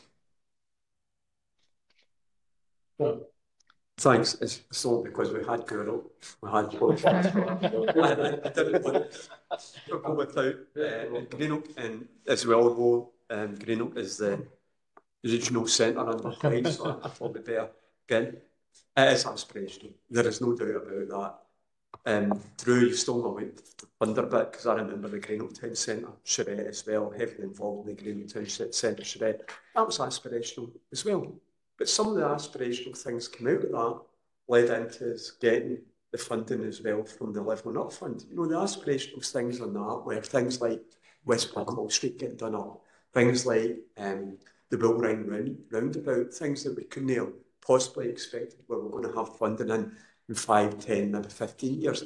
A lot of these things are aspirational, but it shouldn't stop us being aspirational for our area. And I know Lynn is for Gourock, I know you are for Port Glasgow, same as we are for Greenock. And I suppose our bit is, we've got to do these, so we've got them ready, the funding is available. We can say, we've done a consultation, this is what people are looking for, this is what people are wanting. And from this, hopefully, what we can't do, we can't install entrepreneurship, we can't make people take shops if they're not able to do it. You can only make sure that the right, I hate using the word ambiance, but the right infrastructure there to do that. Gourock's a prime example. We've done the bypass road in Gourock. Again, that was public service money that went in to do that. And for Clyde now, we can only hope that when we bring down the old wall, half the wall, and we regenerate West Blackhall Street, entrepreneurs take that chance to invest money in shops and all that. It is a leap in the dark, and these things are aspirational. But if we don't aspire, we'll never do anything anyway. So I recognise that, and I do recognise it. But I wouldn't have thought that we'd have got the money we got to take down the old wall, to do the Bull Ring, and I'm just delighted that from yesterday, I believe that money is going to be in place to do these things.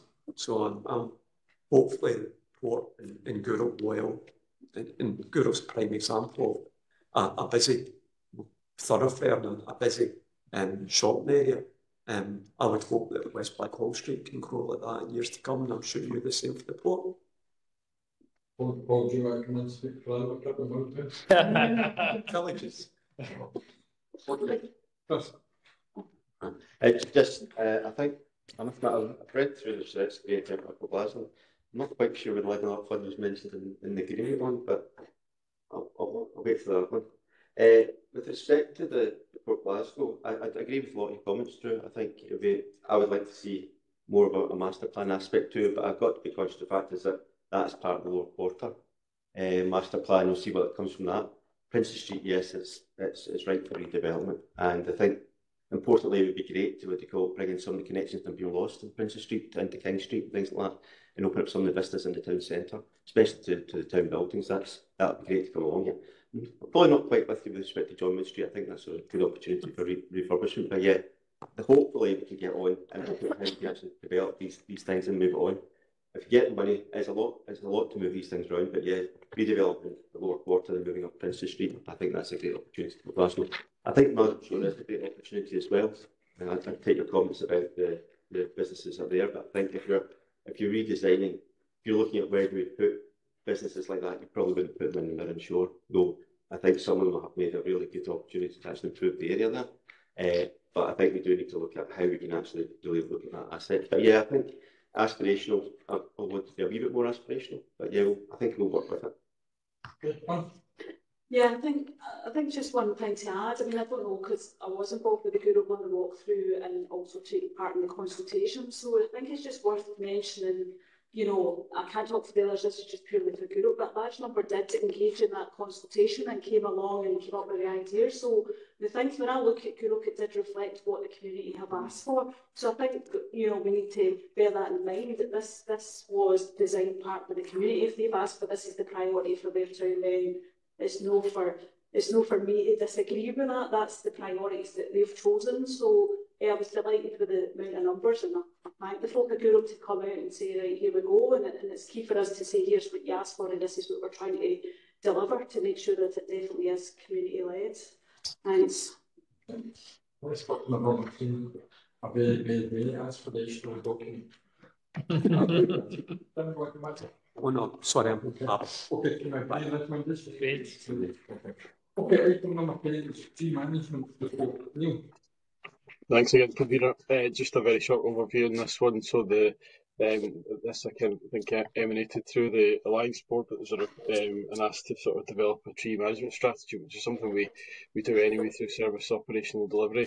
However, the report sets out the kind of approach to management, you know, in meeting policy objectives and growth strategy, and so that's contained in the detail in the report, which I won't go through in detail. Just to highlight that the £30,000 that was hired from shared prosperity funding to this programme in August is reflected in that, and that is the delivery capacity in part to deliver the tree plant strategy. So happy to take questions. Okay. Any questions on trees? Any questions on trees? Oh, come on. Yeah. Well, no, I think it's a very I enjoyed reading this report, and I think it shows. I think the officers wanted to come through and actually develop this. I think it comes through the report, which is great. I like to see the opportunities to actually redevelop some of the older woodland facilities that are gone.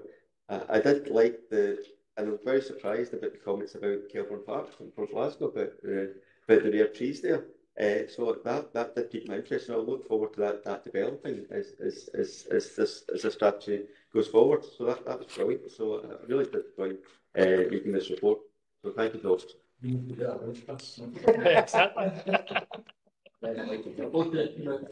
Yeah, just very briefly. I mean, I know it's about the trees.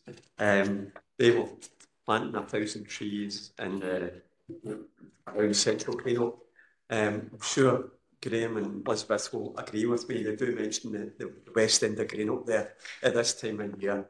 We're inundated. It's part of your complaint bit about and I'm sure anybody who's got trees in their area will agree. You know, they're great to look at, and yes, I love talking them. However, they do create a lot of complaints at this time of the year with rains and flooding, and the idea of 1,000 more trees and you know, I'm just feeling up. How many more complaints is that going to add to our bit? It's just, yeah, trees are fantastic, and we know the whole reason for the climate forest, and we agree with the objectives of it. It's just that it gives the council so much more work, both in cleaning and the cutting back trees, and it's just, I think as long as we acknowledge that and the amount of work that's involved in pruning trees and clearing the streets and Hockenham, I know, and Hockenham. Yeah, I think the same point. So we plant trees that I think maybe we would have got plenty, but all right. People, but I think we're back to the right tree, the right place. So we're spending more time. It's about we decided to stick trees on roads for 30 years so that they just cause a nuisance, and who planted the ones right outside people's driveways that they can't get their car out without endangering their lives.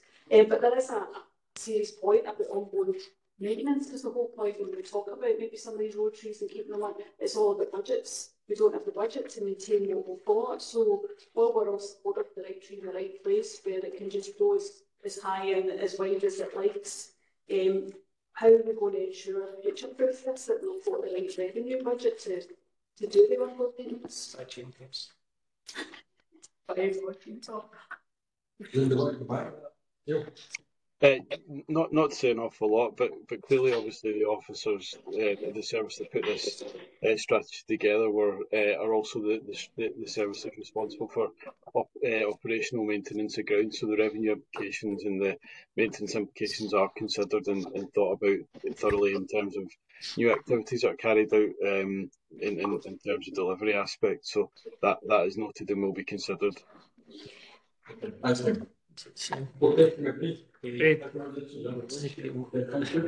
Next thing. Item number 11 is single-use vapes.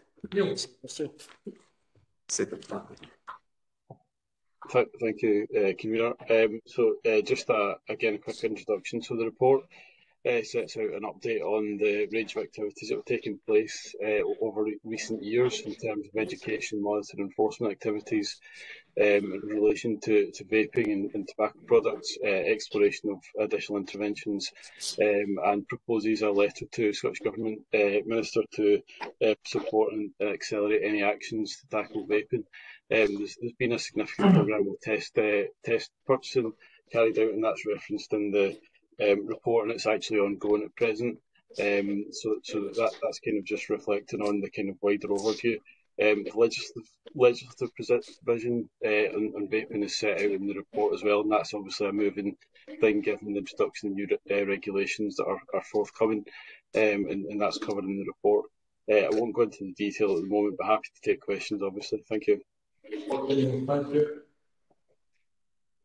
Sandra, I see your hand up. Welcome to the meeting.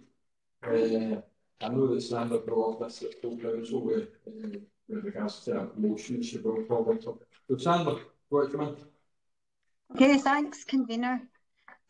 First, thanks for the opportunity to speak to this report at this committee. No problem. 13 months ago, when our motion was passed unanimously in this chamber, I had hoped that by now we would be further forward with dealing with this issue locally, which harms the physical and mental health of our children and adolescents, including, concerningly, those who would never have smoked. There's a couple of recent points I would just like to raise quickly. A local shop that sells lunchtime snacks, etc. to secondary school pupils has moved its vapes to behind the counter because a number of pupils took handfuls from the open display near the door and ran off. It would be a positive move if more retailers would consider taking this action, not just for their business, but in consideration of the health of their young customers, but also in preparation for the single-use ban and any further legislation to treat vaping products exactly the same as tobacco products. Secondly, you may be aware of the new TV advertising for nicotine replacement therapy products. These adverts promote NRT products as an aid to stop vaping in the way that they were advertised as an aid to stop smoking. This is both positive and negative, since it recognises that vaping is addictive, but for most adults, they can be as much as a problem as cigarettes. More and more, as evidence is showing, vaping has become the problem rather than the solution. The Scottish Government single-use vape ban comes into force in April 1st, 2025, but that is another 5 months off. However, we still have the problem of other vaping products. I welcome the letter from the convener to Neil Gray, Cabinet Minister for Health and Social Care, that suggests that the exact date of the ban, April 1st, 2025, be included, that vapes are described as a limited role, and that tighter restrictions mentioned include sale, supply, display and advertising of all nicotine products. May I thank the officers for the work put into this report and the detail in each of the sections, much of which is welcome. However, I'd like to get a bit of time to make a few comments on the report. First of all, the subject title. The report is named Single-Use Vapes, since it refers directly to my motion of September 2023, which was entitled Vaping Motion Public Health. I suggest that this is misleading and does not completely reflect either the motion or the full content of the report and should be amended. Section 1.2, for clarity and accuracy, I suggest that the date of the full council meeting in September 2023 is added after my name, since this is when the motion was passed unanimously. 3.2, details in the programmes of enforcement which the Tobacco and Primary Medical Services Scotland Act 2010 require of the council would provide clarity as to how we are currently meeting this requirement. 4.1, for clarity, it would be useful for the number of the compliance and the number of advisory visits to be noted for each of the 3 calendar years stated and to be given along with the number for each of the age-restricted products concerned. 4.2, I don't have the appendices 1 to 2 at the point of preparing this statement, so it again would be useful to include here a short summary of the number of each of the age-restricted products. 5.0, the information in this health awareness and education programmes is extremely encouraging and shows that the mountain of evidence relating to the physical and mental health harms of vaping among children and adolescents is fully recognised. I would ask the appropriate officers or staff to check the behavioural support offered by NHS GGC's Quit Your Way programme has been included in the NHS guide.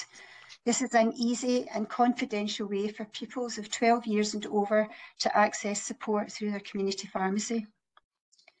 6.1, while it is reasonable that Aberdeen Council's approach in tackling vape sales since early 2023 have not been considered effective in Inverclyde, it would be helpful to know the detail of what other councils' actions were explored, such as South Lanarkshire and North Ayrshire, to determine if any of their approaches are more suitable and effective. 7.0, in conclusion, I fully support the next steps outlined in this section, and the officers recognise the importance of continuing to liaise with retailers and continue the test purchasing and enforcement measures. I also support continued pressure on the Scottish Government to lead the way in accelerating the legislation required to regulate and bring vaping products under the same restrictions as tobacco products, thus protecting not only our children and adolescents, but promoting the cessation of nicotine use among our adult population. As I stated 13 months ago, ongoing urgent actions are required to avoid a public health crisis. Thanks again to the committee for giving me the time to make that statement. Thanks, Sandra. There's quite a lot in there. Neil, do you want to come back? Yeah, I'm happy to email my statement to you, convener, and to Stuart Jameson, and to any officer that requires it. Yeah, it would be quite helpful to have seen that, Sandra, before the committee. Neil, do you want to come back now? Yeah, thank you, Convener, and thank you, Councillor Reynolds, for that overview, and it's helpful if you can email that to me, because I was struggling to write it all down. So yeah, that's absolutely fine. We can take on board those comments and aspects of kind of augmenting service delivery to take on board the matters raised, and you know, maximise the efforts to you know, control the impact of vaping and tobacco and underage sales and that sort of thing. So I'm absolutely happy to take that on board. Thank you, Tom. Thank you. Okay, thanks, Sandra. Thanks. Thanks for taking Sandra's comments. And can I just double check? Are we happy to make the slight changes to the letter that Sandra had suggested as well? You'll appreciate if there was a lot of information. Yeah. If we can, we will. Okay, that's brilliant. That's great, thank you. The question that I've got in terms of this is in relation to paragraph 4.1. It's not the first time I've expressed disappointment in this committee about the kind of lack of movement in terms of the enforcement side of things on the back of the unanimously agreed motion that Councillor Reynolds has referred to. And actually, it really did pop, and I really do want to ask a question about 4.1, because when we see the 3 years that are noted there in terms of compliance and advisory visits for 2022, 2023 and to date this year, it seems really peculiar to me that in the year that we asked for additional resource to be put in place or additional work to be done, or the resource that's there to be pivoted to look at vapes in particular, that actually that's the year that's got the lowest number of compliance visits and things. So that's just not, I need to challenge that. I need to challenge that because it's sitting there in front of me. Yeah, thanks, Convener. Yeah, so just to give an explanation of the 2022 figures, that was 100% of the premises on that sell vaping and tobacco in the register was visited, and it was a sort of backlog from COVID, as well as a new officer joining the service and providing specific capacity to do that. So that was 100% of the visits. The following year followed up on some of the failed compliance from 2022, so it wasn't a kind of repeat 100% programme. This year I think we're over 90 at the moment, but the test programme's ongoing as we speak, so it will be significantly higher than last year again, in reflecting the aspirations to maximise the test purchasing and enforcement regimes that we have in place. So that's the kind of 2022 is sort of anomalous in terms of it was a post-COVID year. Again, I'm really sorry, Neil. Like, I understand that obviously that these numbers, the 166 and the 36 and the 92, relate to all age-restricted products, of which vapes are only one. Yep. We asked in 2023, and the council, and again, it became the settled will of Inverclyde Council that this be prioritised, that the resource we have for doing that task be pivoted or additionality be brought in terms of vapes. And so I don't know how 36 even relates to the 92 from this year then, if we say that 166 is anomalous. But I'm just pointing out the fact that all the numbers that are noted here are gross numbers, they're not net in terms of merely vaping. Yeah, so just to provide further clarity, the numbers are in relation to compliance with vaping and tobacco compliance. So those are specific. This is not generic underage restrictions. It's relating to vaping and tobacco products and age restrictions related to those policies. Still not answering my question. I'm really sorry. I don't know how else to. I'm sorry, Camille, I don't know how else to express this, but we asked for additional work to be done or the resource that was there to be pivoted in a particular way, and it's very clear to me from those figures that didn't happen in 2023. And I need, it's my job to come here and challenge especially when it's in the back of something that's become the settled will of the council to do. Yeah, so just come back in. So I think obviously that the service had the 100% testing in 2022, and that wasn't repeated obviously in 2023. The focus was on revisiting properties and a regime of testing those that had failed compliance. So I accept that's down significantly on the previous year.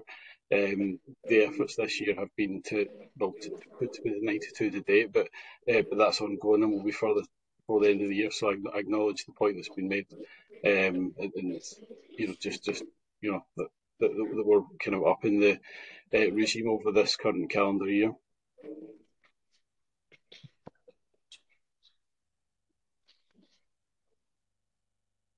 Okay. I might be alone here. I might be a lone voice with this concern, but I don't know. It's okay. So, Michael, can I ask just a wee supplementary to Neil? Neil, say when you mentioned 100% testing, what does that actually mean? 100% testing shops is that of shops that sell vapes? So how many is that? Because I think that might help. 100% testing. If there's one shop sells vapes or only one shop registered, and you check that, then it's 100%. How many shops or how many visits is that 100% testing in 2022? Sorry, thanks to you, convener. So the tests, so the 100% is measured against those that are registered. There's a requirement for tobacco and vape sellers to be registered with the Scottish Government on a publicly visible register. So of all of those property premises retailers, 100% were test visited on throughout 2022, and that's that 166 properties.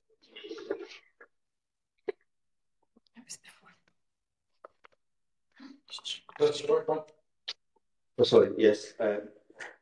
Thank you. I just want to make a general comment about this because I think it's one of those things that it's not something I've ever been tempted to do as vape. I didn't smoke, etc. But I certainly my son's I'm not going to identify him as a vapor, but it's that sort of age group. I'm sort of seeing people who would never consider smoking. You see the effects of it, and the people are now vaping, and we just really do not know the health implications of this. So I'm really glad to know that first of all that there's going to be a ban on single-use vapes, but also tighter controls. We shouldn't have the tighter controls because we could be looking at a health emergency in 10, 20, 30 years' time with this respect, and because it's just another way for people to, tobacco is a way to sell nicotine, and now that worked too well. We were getting tobacco down, and now we've got to find another way to sell nicotine, and it's the vapes. And we really just need to look at it. So I'm glad the direction of travel here. I think we are concerned to want to make sure that we keep the pressure on locally, but I'm glad to see that this is the direction of travel, and obviously Sandra's made comments to the same. But yeah, it is rather worrying how this has really had an impact on our younger people, and people who are under the age of 18, but also people who are probably in the 18 to 25 category. Okay, I'm going to come at it from a different angle. The figures are what the figures are, and I'm not okay with where they are, and I'm not really okay with the response that I've had up to now. I suppose where I need to get to by the end of this agenda item is I need to know more fully than I currently do that the totality of our system understands and is acting on this being the public health issue, the great public health issue that we now know it to be.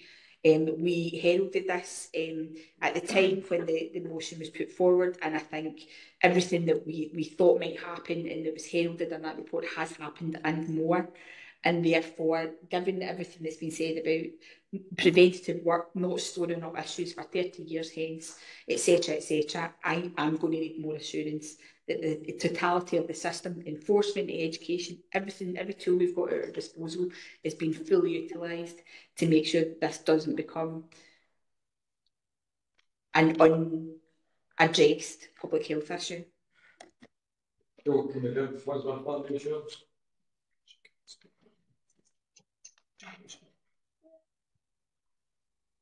Sorry. Sorry.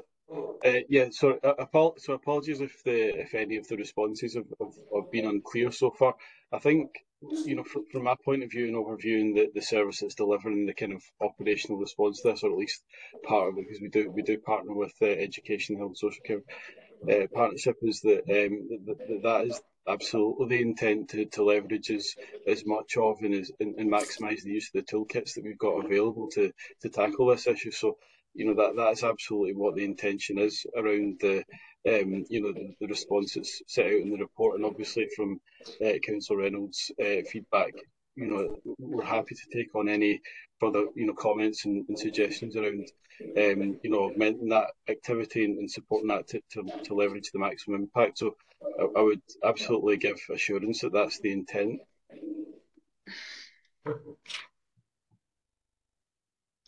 Okay. Yeah, no, I think Liz, you were right to push that. So I think I don't know. I'm just summarising just from our sidelines that there was a motion passed at full council which said this is pretty serious and we need to take it seriously. and there was an expectation of what was done, and there seems to be a difference of opinion of what actually taken versus. So I don't know, I just propose maybe Sandra and others getting round the table with the folk, because there's different elements, which is not just this committee. There's a huge education piece that involves our schools, so there are Education Communities Committee, so maybe those folk just need to get together to talk about what we expected to happen, and especially if those have got specific, Sandra, got specific health knowledge that she might pass that on, it might be useful. I don't know, I'm just chipping in the conversation. So I've got just a question. I mean, it is pretty serious because I've got young people as well. You know, we've got generation addicts, we've got people that are addicted to vaping, and it's pretty scary, the size and scale.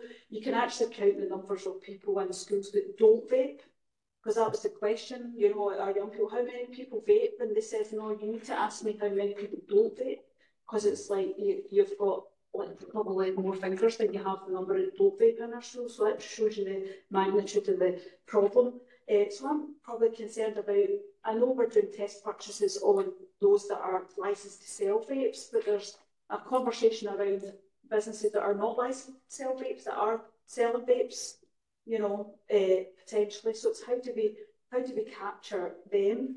And also just talking about the sensors. I've read about the answer was the sensors in the school toilets, and obviously that proved, I mean, we kind of knew that might be an issue, because trying to get Wi-Fi in certain areas of schools is really difficult for the teaching staff that are meant to try and put these sensors in, so I can understand why that's really difficult. But I know some of our schools are looking at different ways of restricting that access to the toilets during class time. So I wonder if, I mean, I don't want to talk about specific schools, but I'm happy to pass that on separately to see if the disruption in class and restriction of access to the toilet at certain times, has that had an impact on vaping, which would be interesting to see some data on that, if we could probably look at that. But, you know, I think as Liz says, it's a serious issue among our young. I just need to speak to any young people, and probably the test purchase, if you need to know what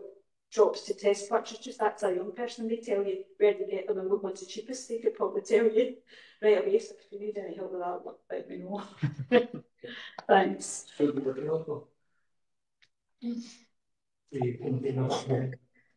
Mr. McGrane is going to undertaking use best endeavours to maximise our intervention. With regards to premises which are licensed, then that fall under non-regulated standards. Where they're unlicensed, and then action will be taken against them. That's all I can commit. I think the ones that has a serious problem, and the bills will follow up to the usual. So, can I agree with that recommendation? Okay, item 12 is introduction of recycling service with the household.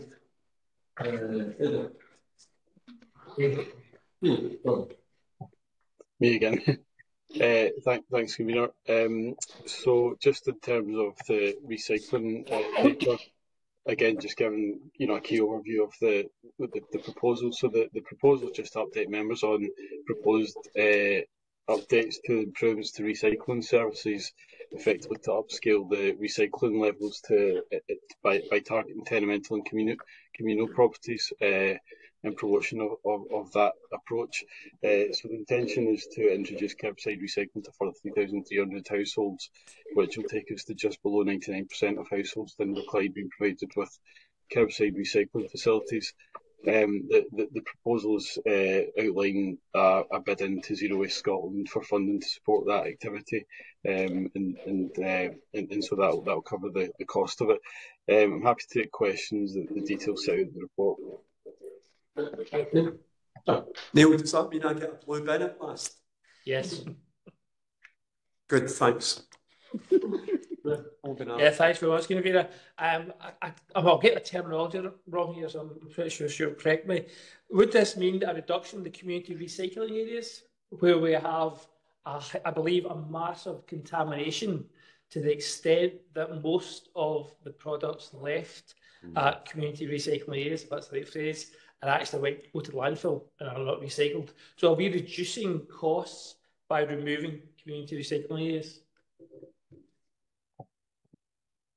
So the proposal is to target obviously teremental and communal facilities and provide recycling facilities. So that's absorbed within the operation. So there's no additional costs that are associated with it, with this. You know, that are over and above the kind of delivery of the you know, different bin systems. So that will you know, deal with that issue and become a, you know, contribute to recycling targets, and also it'll be intended, and this will be targeted through the promotion, you know, create a cleaner environment, a tidier environment around about the bin collection areas. Should we address Graham's point where I think the need there of contamination and separate landfill? Because that's the new one. So what we're looking to do, councillor Brooks, is address the situation at source, at the household, rather than getting anywhere. So by increasing the recycling that takes place, Jim's blue bin example, it means that there will be possibilities to mining the recycling centres. Your intention of reducing. Okay, so Jim's got two neighbourhood recycling areas near a couple of users or not. But obviously they could become non-required if they get blue bins in that area. Because recognising that we're not going to get 100%. Okay. And it's this relates to our derogation targets, and we need to improve our derogation targets. We stepped back from recycling a number of years ago, a little bit, not much. But in order for us to get derogation targets, we need to reach the number of thresholds that we're currently getting. Any recycling that we can do beyond that as a bonus. Okay, thanks, Convener. John. Thank you, Convener. If you look at 4.2 and it's the list of stakeholder groups. Within Ward 7, there's two high-rise flats. We have the Ravenscraig Court and Rankin Court. The Ravenscraig Court is within the geographical area of Greenock South West Community Council, therefore it is covered by a stakeholder group. However, when I look at Rankin Court, there is no functional community council within that area. There is, however, tenants and residents association, Council House Residents Association. There are other areas with high-rise flats and no functioning community councils. So is there scope for the active residents associations to be included within the stakeholder list? Yeah. Thanks through you, Convener. Thanks for the question. Yes, the list isn't exhaustive. We've got folks within the service who are responsible for outreach and promotion to support you know, achieving the recycling rates. So that's fine. Okay, thank you. Paul. Thanks, Chair. Yeah, just a quick comment. Really glad that the district were before us and that we're making this move. And Jim was saying he's been waiting for quite a while for it, so I'm glad to finally get it done. I just want to say I really appreciate my other analysts, communications and the communications were down as a stakeholder group, and I think that's really important. Okay. Yes, a quick question. So those that don't have curbside recycling, do they get their black bin collected weekly then? Or is it still fortnight? So does all the recycling currently go into landfill? So I'm just trying to establish, will there be a, you know, a negative effect from a positive as that on the amount of waste that's going into landfill? Sorry. Can you remember the specifics of individual bin not costs? The target is to reduce the amount of waste going to landfill. Yeah. Yeah, so the recyclables are going to be probably landfill just now. Yeah. Okay. Convener. Thanks, Convener. Just one question. From a recycling, you've got metal, you've got paper, you've got cards, you've got plastics, you've got glass, all very valuable commodities. Does the recycling efforts of Environment Council, does it cost us money, or do we make a profit from it?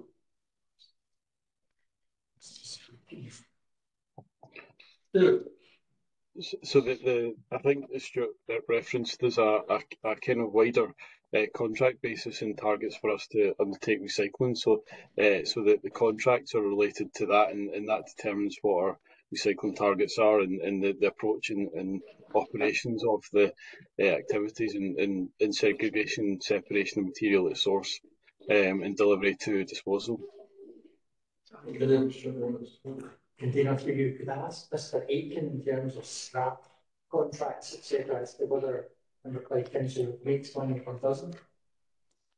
Yeah, through you, convener, there's a lot of different contracts that we do for waste in relation to the profile of the waste. Some do generate an income, but the majority do cost money for disposal of. So like your dry mix recyclates, which was discussed there, as much as there is value, that would be offset within the contract price that we pay, given the breakdown of the waste that we give them. So that impacts the cost that we actually pay for the disposal of that waste. But we do have other contracts in the form of glass, mechanical, wood, timber, that we actually do generate some small incomes from, which obviously helps support the organisation. Okay. Okay. Maybe. Great. This time is the contract, so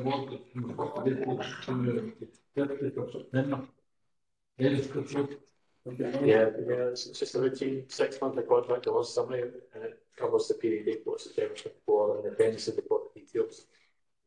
Okay. Any question for them? No. Great. Okay. Item 14 is annual assurance statement. Neil. Just a very short update on this. So it's an annual statement again required just annually on homelessness services and condition of council housing stock in Inverclyde, which amounts to the former tied houses. I don't have anything to highlight in the report. There's general compliance. There's breaches in relation to use of bed and breakfast, but those are related to the fact they're out with the council area. No further comment. Happy to take questions. Thanks, Neil. 15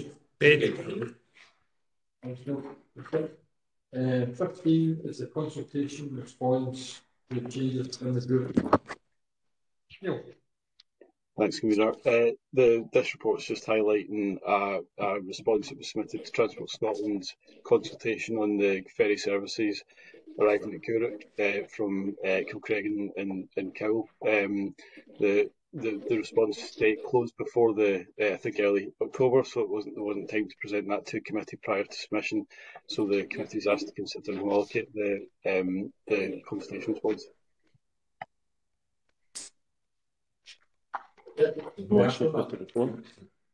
Thank you very much. Item 16 is the road naming of the new development at the site of the Former Health Centre. Neil.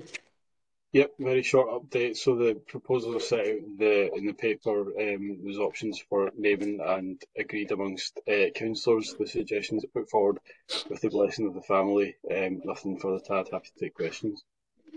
All happy with that? Yeah, I'm certainly happy, and I propose obviously what has before us reports.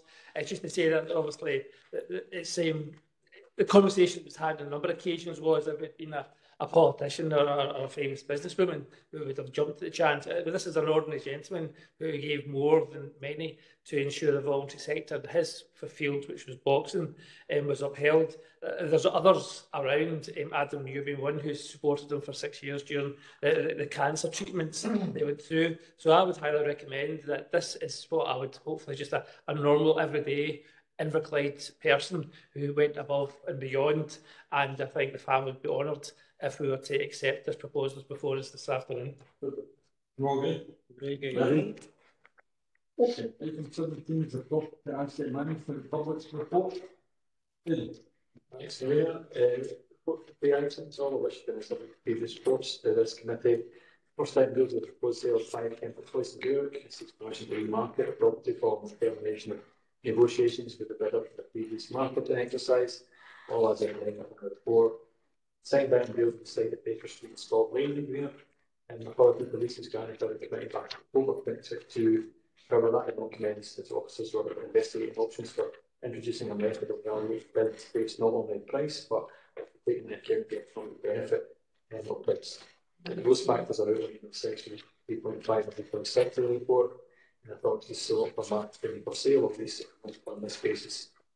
And the last item deals with the former Glenveigh Children's Centre site, touched on it earlier, which the committee had previously agreed to use the connection for a potential projects management scheme. This was a current progressive design scheme, and it's been established that this could be achieved with the use of the ground associated with the former Children's Centre, and that's such a sort of bring the property back onto the market for sale. We'll take any kind of questions. Any questions, Glenn?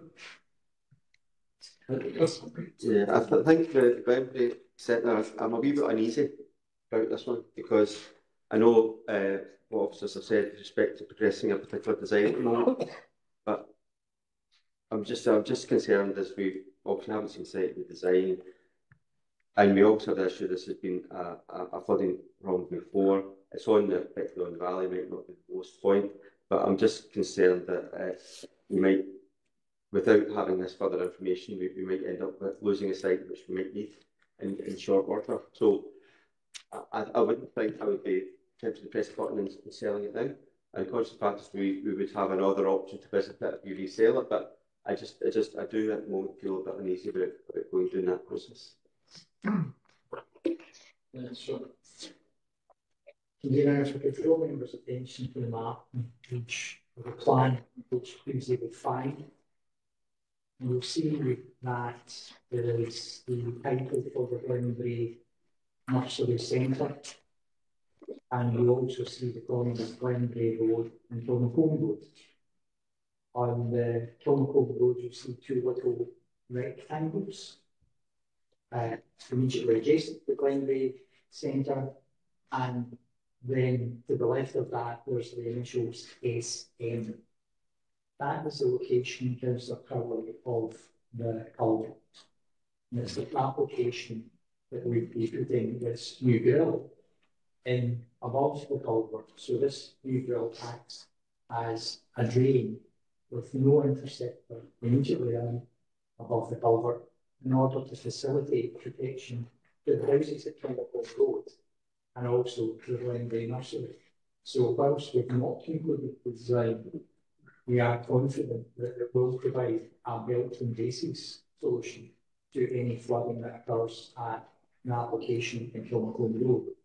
And the inlet level for that, below the level of the Glenveigh Nursery. The reason why the officers were comfortable bringing the recommendation back to members that premises be marked.